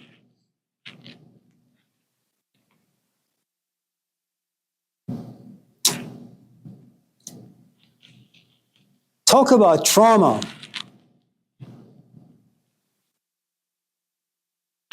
Some of you in this class always get A's on your essays.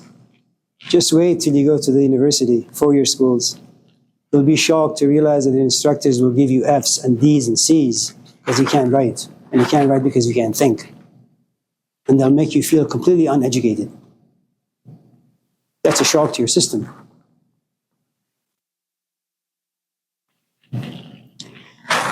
So this kid goes home and asks his parents, Dad, I ran into this guy who's old.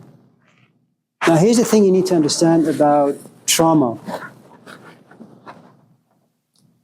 You internalize an experience. And when I say internalize, it goes inside your soul. You don't just think about it. In fact, you can't think about it because it makes no sense. My father just hit me. Your thinking apparatus shuts down. It's just all feelings.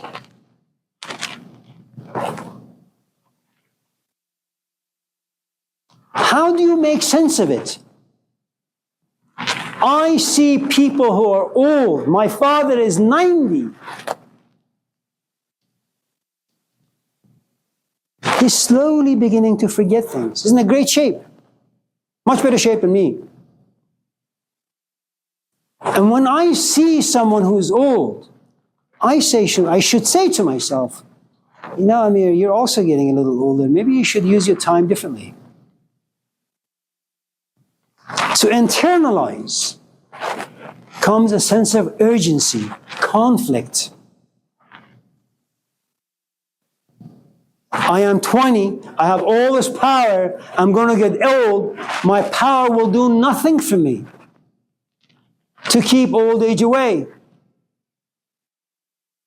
For the first time he comes to realize his father doesn't have any answers. His mother doesn't have any answers. The priests don't have any answers. See, you have friends.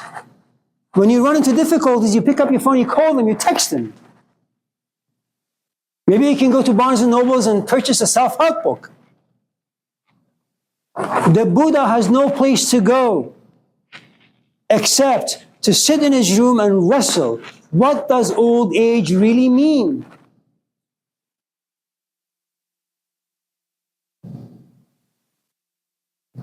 When you come to understand that all that books can give you is information, and you no longer need information, you realize that the 5-story building in Berkeley called UC Berkeley Library, the entire 5 floors become completely irrelevant for you. How could it be? Billions of books in a building, not one can help you. Because you're not looking for information. You're not looking for inspiration. He wants to get rid of old age completely. You know Gilgamesh? I don't want to be forgotten.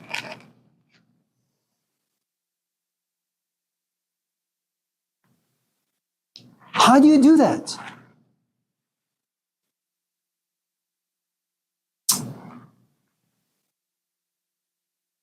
And so he doesn't have any answers. Just kind of walking around town aimlessly.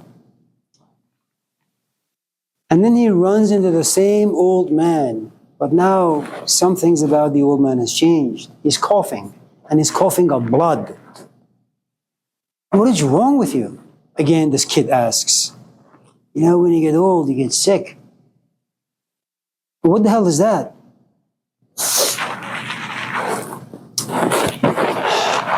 Philly and I will tell you. Forgive me, Philly. I don't mean to include you, but you and I are friends. We go way back.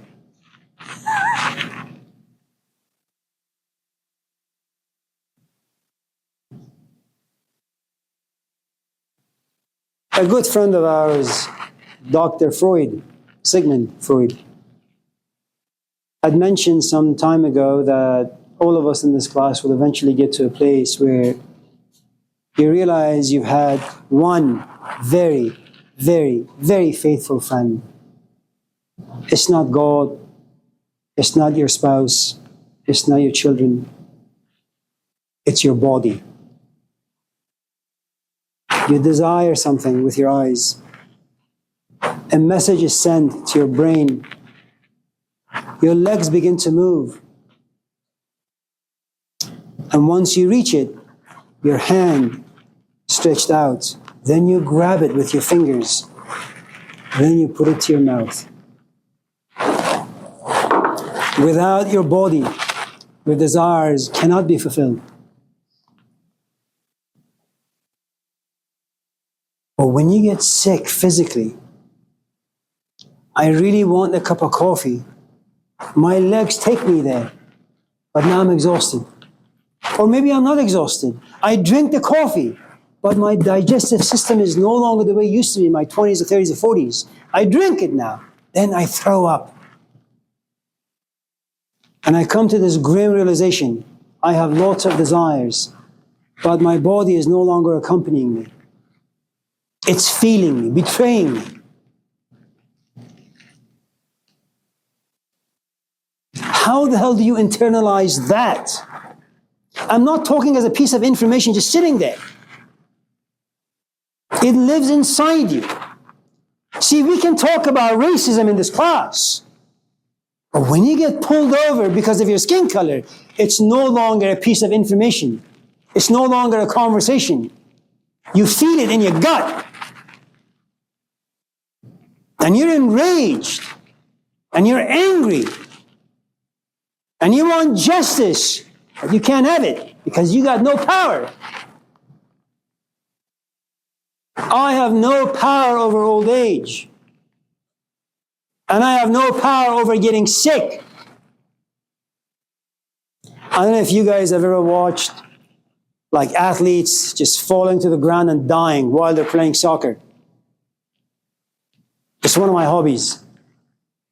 I sit in my office when I'm completely bored, tired, writing and thinking. Go to YouTube and type it. This 25-year-old running like a gazelle, and all of a sudden falls and dies.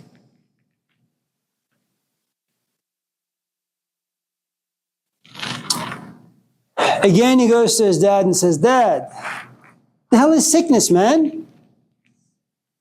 You send me to school, you give me money, you give me a Tesla, you give me a wife, you give me a husband, you give me this, you give me that, but you never tell me about old age. What's wrong with you? All the money you give me, will it protect me against old age? What can the father say?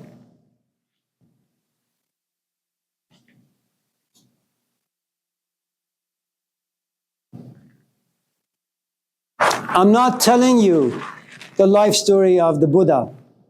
This is our story. Remember what we talked about, epics. Epics is about the human condition. The life of Siddhartha is an epical story. Not a single one of us in this classroom exempt from it.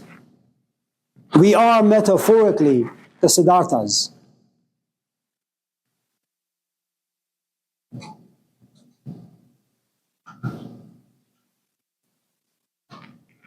Now, if I was to put this in the context of modernity, women look at old age and feel about old age very, very, very differently than men do.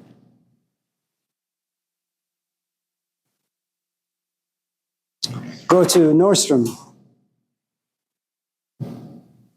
Go to the makeup aisle.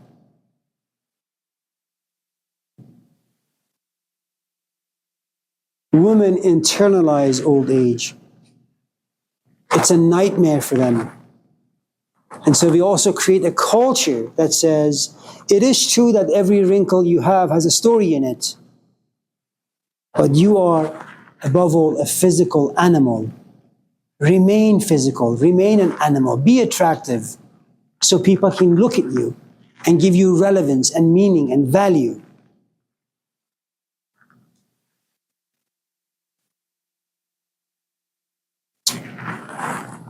Now you need to understand what happens to the psychology of this young kid when he's introduced to the reality of old age and sickness. I may be attracted to her, but I ask myself, Is she eventually going to get old? Is she eventually get wrinkles and become unattractive? If I want to be with her, why do I allow my senses to guide me? I want to fall in love with a human being who lives on the inside. I don't want to fall in love with her skin. I don't want to fall in love with her eyes, with her body. She must have something on her interior that does not age. And all of a sudden, the Buddha comes to realize he has been held hostage by the five senses. The eyes tell him what is attractive. The eyes deceive him. It's what the Hindus call the world of Maya.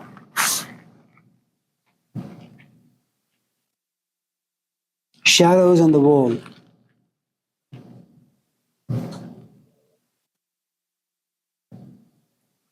You get information, you piece them together nicely, you're very knowledgeable, and you assume that knowledge is equal to wisdom, and it's not. But that's your shadow, that's your mirage, that's your fantasy about yourself. Because I know the ins and outs of the Bible, I am a Christian, or a Muslim, or a Buddhist. That's not the case. The Buddha walks out, remember, wrestling with all those ideas and the emotions that come with it. We're not just talking about ideas to internalize anything. You see it, you think about it, and then all of a sudden you have the eruption of emotions. And the presence of emotions, you feel paralyzed. Your intellect comes down to figure this out, but you can't.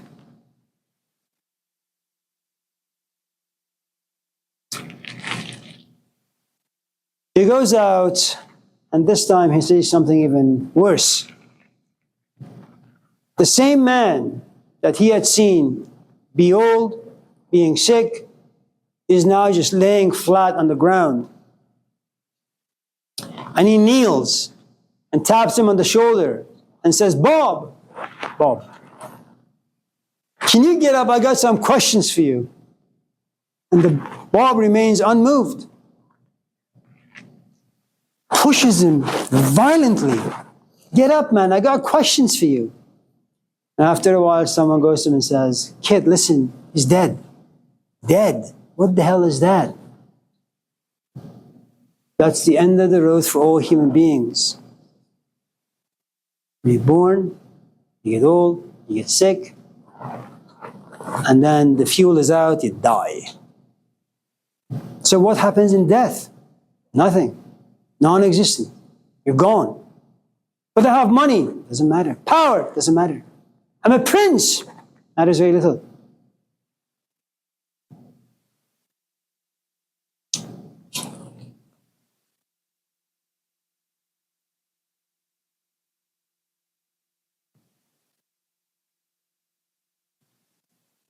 All of us in this class have seen old age and sickness and death. Some of us may even have internalized. But it's a passing thing. We forget. We go back into life.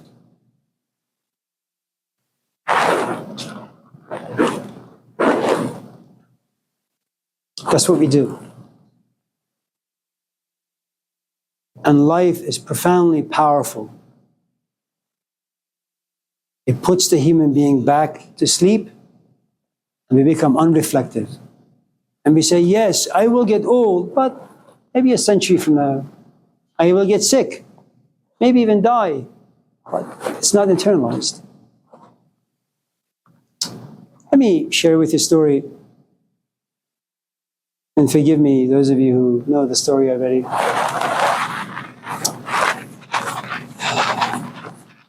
In the late 1980s, one of my good friends called me and said that his son had died.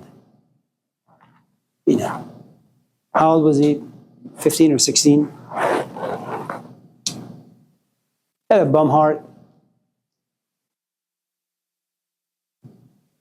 He picked him up from the basketball court. We're driving home to have food. He says, Dad, I really want some round table pizza. It's okay. As they're driving towards the round table shop, he just loses consciousness. By the time they get to the hospital, he's dead. And in our culture, you need 5 people to go to the mortuary to wash the body. And so I was one of them. So we go to the mortuary, this naked body is laying on this white plastic bed, and there are 5 buckets. So all of us take turns washing a different part of the body. And as you're washing this corpse, you say to yourself, it's a very surreal thing, you know. How the hell did he die? Why did he die? You know, he's like 16. That's not the way usually life works. Parents die and then kids die. You know. And there is a shock to my system because as I'm driving home or going back to the car wash so my parents can go and attend the ceremony, I keep thinking to myself, you know, what am I doing? What is anyone doing? You know, how am I so callous? And I have all these intense emotions. And you think that these intense emotions are going to stay with you forever. They won't.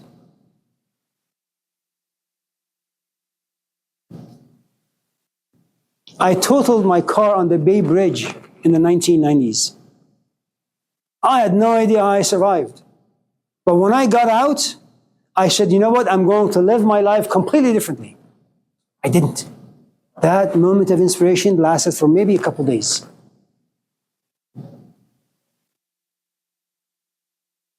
So when we talk about the stories in this class, whether it's Gilgamesh or the Buddha or the Malcolm X, you need to understand these are superhuman beings. They don't forget. This virus called realities of life, it contaminates their software. The Buddha can't go back being a prince.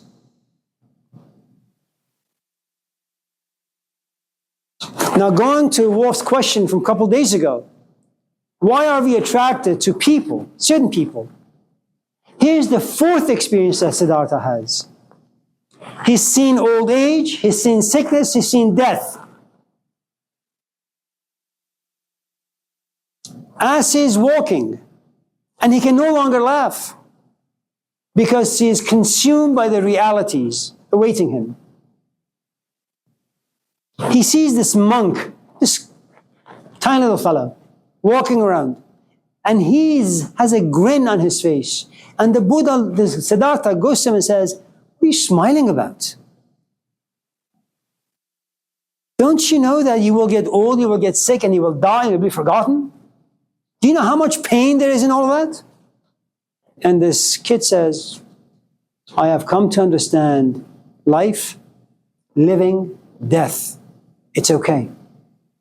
I can laugh at the whole thing because it's a joke. All of life is a joke.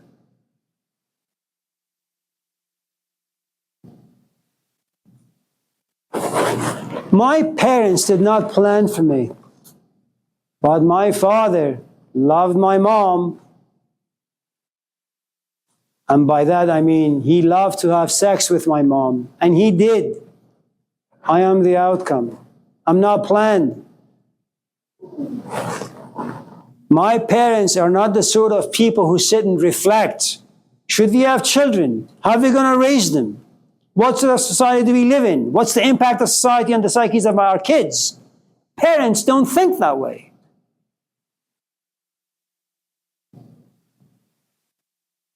If you were to think about things deeply, none of us in this class would do anything because nothing really makes sense and nothing really has that much value.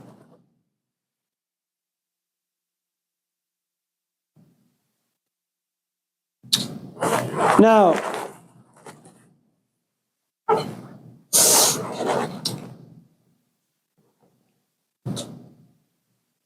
no one can save you from old age, no one can save you from sickness, and no one can save you from death. But let me give this a different twist.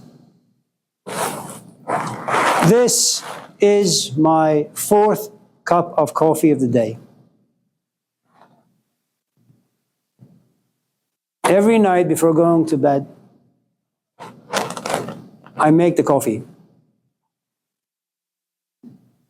All I gotta do the moment I wake up is push the button. And man, I wait for it to make this beeping sound. And then I grab my cup and I put this cup to my mouth, and it's paradise.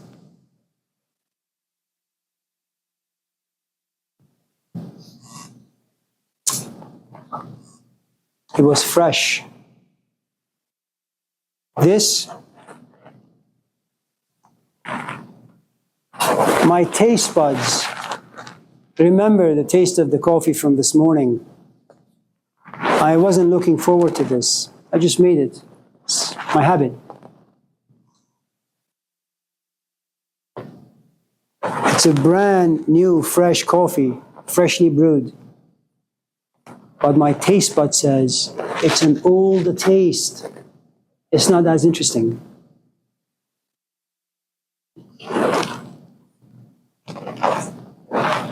And when I drink, it doesn't give me pleasure. I say to myself, put it down, don't drink anymore. You know why? It sickens me now. And when this class is over in a couple of minutes, I'm going to toss the rest of it in that beautiful garden that Lainey has had for the past 20 years. And here's a very, very depressing thought. Everything that you touch, there's a freshness to it, then it gets old. Then it sickens you, it suffocates you, it's no longer as interesting. It clutters your physical life, emotional life, intellectual life. Then there comes a point where you say, I just don't want to be around it. It's dead to you. Where can you go? What can you touch that can escape this reality of life? You want to get married? Oh, it's beautiful. You will plan plans. You will invite friends. You will go looking for gowns and suits. What sort of cards you should send. Where you should have your wedding. Then you'll feel exhausted. Then you say, I want this day to come and go quickly because I don't want to do this anymore. How could something so exciting and inspirational all of a sudden sicken you? Where you say, I want it to come and go quickly, I'm tired.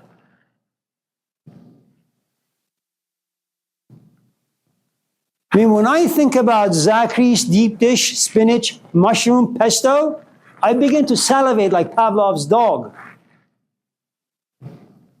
But after eating one slice, I really want to throw up. And then I say, why did I come here in the first place? A small deep dish is like $50. Am I crazy? Imagine yourself internalizing these three realities of life, where everything gets old, everything gets sick, and it becomes irrelevant to you. Where are you going to go? What's meaningful to you? What really matters? There is a reason why only a few people, and by few I mean maybe 5, maybe 10, in the entire history of the human race, only pursue the spiritual quest. Because finding yourself completely meaningless and finding life completely meaningless is enormously traumatic, painful.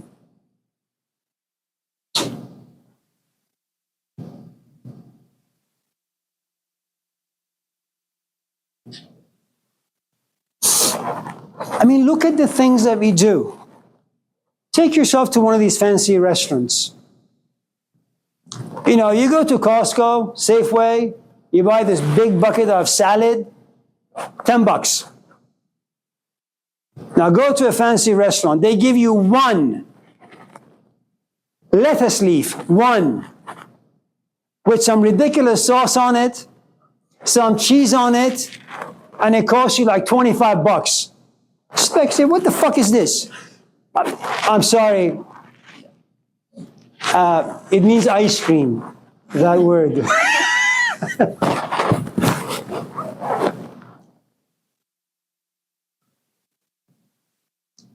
I didn't say anything wrong, did I? Thank you.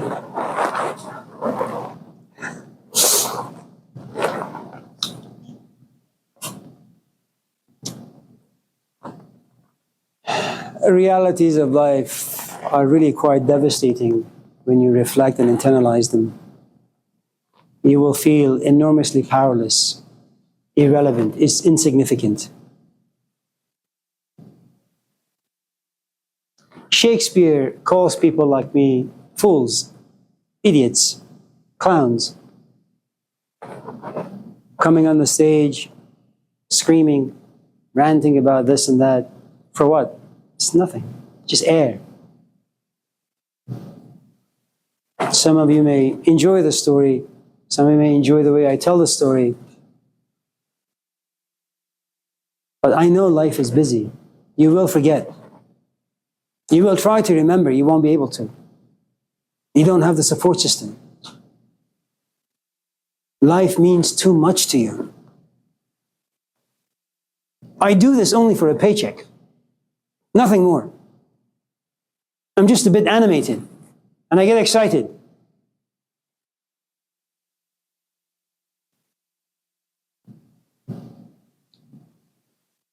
When the Buddha comes, or Siddhartha comes to realize none of this stuff makes any sense, and life is just stupid, for the first time he feels homeless.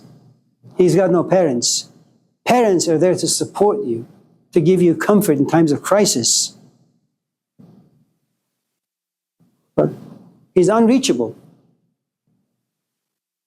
He doesn't care if it's a prince, king or a slave, white or black or blue. None of those things really make any difference for him anymore. Like Gilgamesh, he says, I want to understand if there is a way. I want to know if there's a way out of sickness, old age, and death.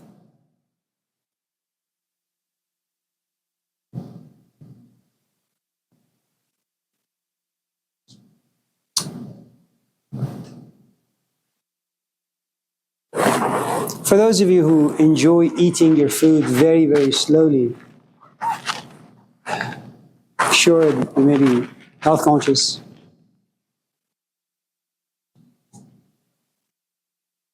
But when you eat your food slowly, every bite like takes half hour, your pleasure for continuing to eat this pizza will last for 10 minutes or 10 hours.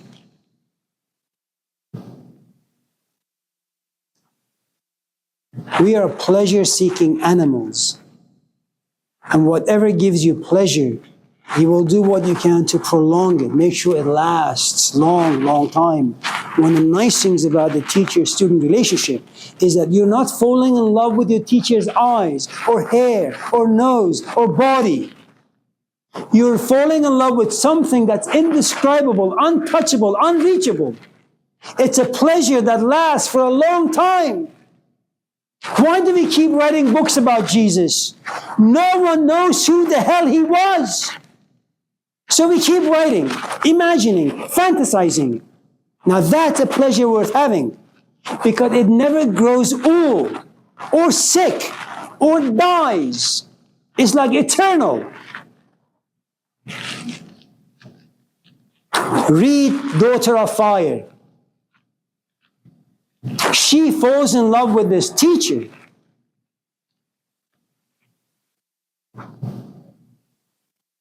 And that love just doesn't diminish. It's like life can't touch it. You know why? Because she doesn't fall in love with his physical body. She doesn't fall in love with his ideas. What she falls in love with is a body and a set of ideas that is connected to this man's soul. And the soul is untouchable by life.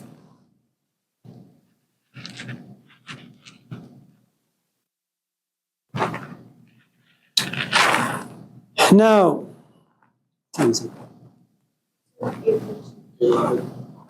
let's do this for 10 minutes and go home. Do you have any questions? No one? Yeah. So the old man that died essentially was a really good teacher. That's a very creative way of putting it, yes. Yes. But he showed his craft to someone who was ready. And I don't know how teachers recognize if someone is ready. I think it's just a shot in the dark. And the tragedy for the Buddha, for the future Buddha or Siddhartha, was that he just imagined this to be yet another experience. What he didn't perhaps know is that he's become like a sponge. He soaks the experience, but the experience doesn't exit. It doesn't leave. You know when you put like water on a sponge, after a while it begins to drip? It just stayed inside him. It didn't dry up. And that's, another thing I think it's important to talk about, that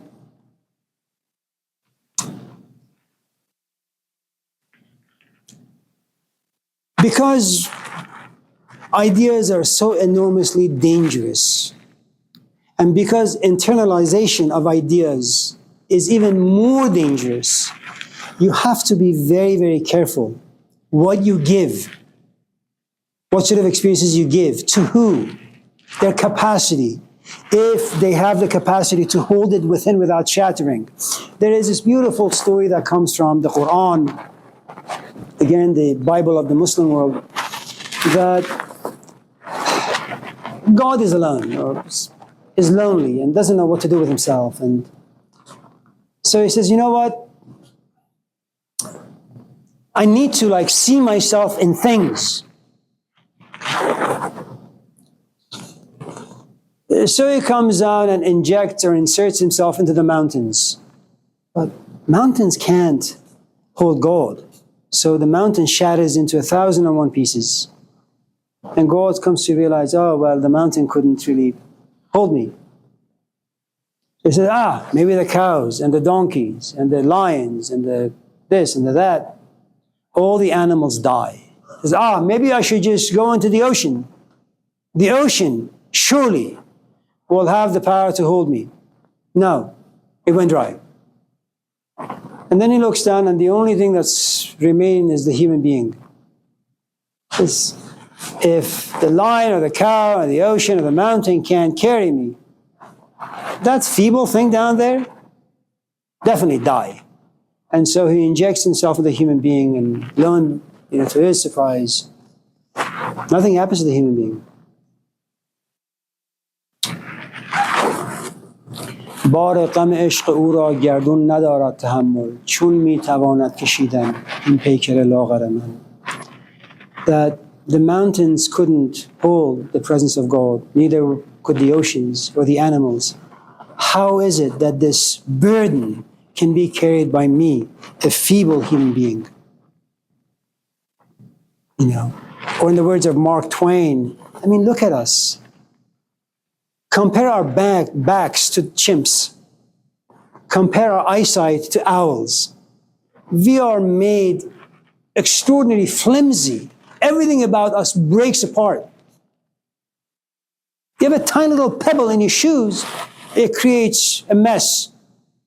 And yet, we have this gem on the inside.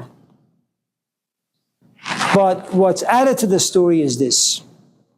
It is true that you may have the kingdom of God within you, but it is so enormously valuable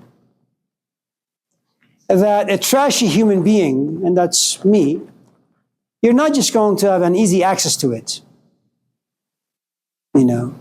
Knock and the door shall be opened unto you. You have to first you have to be interested in knocking. Okay. Then you have to be interested in doors. Then you have to know, this is what I'm looking for. And you got to knock on 1,001 doors, and then this door will open and say, there you are. So he says, I'm going to hide myself, and that's India, Hinduism. I'm going to hide myself in the deepest part of the human being. And only those who truly thirst and yearn and long can reach it. All of the side, going back to your point, you're absolutely right. In the sense that I think Gore Vidal, he writes books, he's dead now, I think. would we fall in love if the word love was never created? It's a really good question. And I suppose I would say, would we have Buddhism if we didn't have an old man who gave this kid these experiences? And if this kid did not have the proper station where he would receive, internalize, reflect, only to reach a dark space, and then have a good amount of longing and yearning, go into seclusion, become a Hindu, only to realize Hinduism sucks, speaking sucks, thinking sucks, visualizing sucks, doing yoga, everything that Hinduism talks about is ridiculous and irrelevant. And that is ultimately how students, the place where students must reach. You have to become completely empty of everything. And in that void, which is profoundly difficult and painful, something happens. What happens, I don't really know. But there is the breakthrough, if you can stay in it for a while, patiently. I always tell students who have had certain experiences, don't think about them, don't talk about them, don't write about them, hold them inside. Allow pressure to build up. If you want to scream, find a goddamn well. Go to the mountains, sit in your car and scream. Let no one hear you.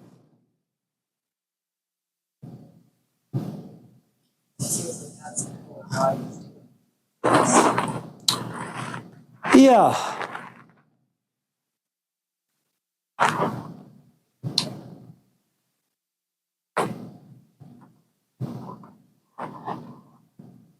So, you now have what every worthy student goes through, which is called the Great Renunciation. You don't just walk away from your job, you don't just walk away from your husband, your wife, you don't just walk away from your house. You divorce everything that life is about. Everything. You walk away from everything. For one simple reason. Everything eventually dies. You lose interest.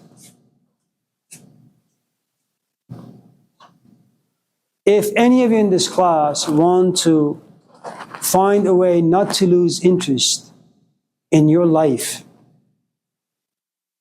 you need to make sure you approach things with your soul. And if that's a little too big of a word to use, approach things creatively.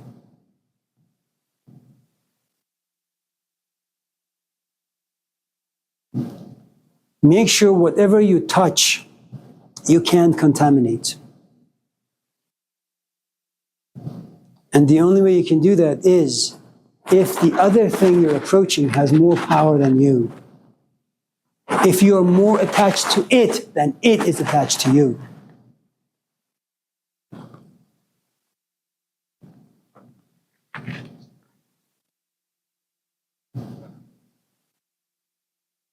The Great Renunciation. You walk away from everything. And you do it willingly. No one's going to force you. And you do it because you understand. For those of you in this class who are looking to find a way to forgive someone who has wronged you, there is only one way that makes it possible. You understand. And that understanding will give you enough power to forgive.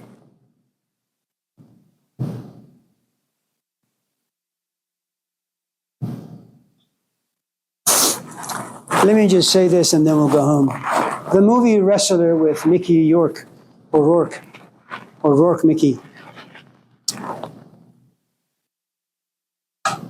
He has a bad heart. He's been abusing his body. And the doctor tells him that he's going to die. Like the Buddha, he internalizes this message. And in this pain and anguish, he remembers he has a daughter that he hasn't spoken to in years. He goes and knocks on her door. Says, remember me, your dad? The hell are you doing here? She says to him, get lost. Please give me a chance. I've made a lot of mistakes. She gives him a chance. They go out, they have fun. They have a beautiful time. And then he says, I'll see you next week, Saturday. Yes, I look forward to it. That Saturday, he's sleeping with 2 women and he's completely drunk. When he becomes aware, he was supposed to meet his daughter at 6. It's now 10 at night. When he knocks on her door, she has destroyed her room. And she says, I don't care for you anymore. I'm tired of you keep betraying me. Get lost. And even though he was not supposed to be in the ring wrestling because it would kill him, he goes, changes, gets in the ring, jumps from the ropes, and dies. The great renunciation. When you understand that there is no way in hell you can ever go back, that you can't receive life, and life can't receive you anymore. Life, you're no longer digestible for life. The only reason capitalism survives is because it still provides toys, and those toys are attractive to us. My phone works. It works perfectly. Every single day I'll tell my wife, can we go to Verizon, please? I want to get a different phone. And she says, why? Well, you know, when I hold it, it's a little too heavy now. I have arthritis. I don't, but I will say something. And why is it that these companies continue to be alive? Because they have foolish people like me. I don't need a brand new phone. I don't need a brand new contract. But I am bored from my phone. I want something more tantalizing. The great renunciation. Life no longer has any use for you. And you have no longer any use for life. What you seek can only be found within. Now that is individuality, autonomy. When we come back next week, Monday, I'll talk about more useless things.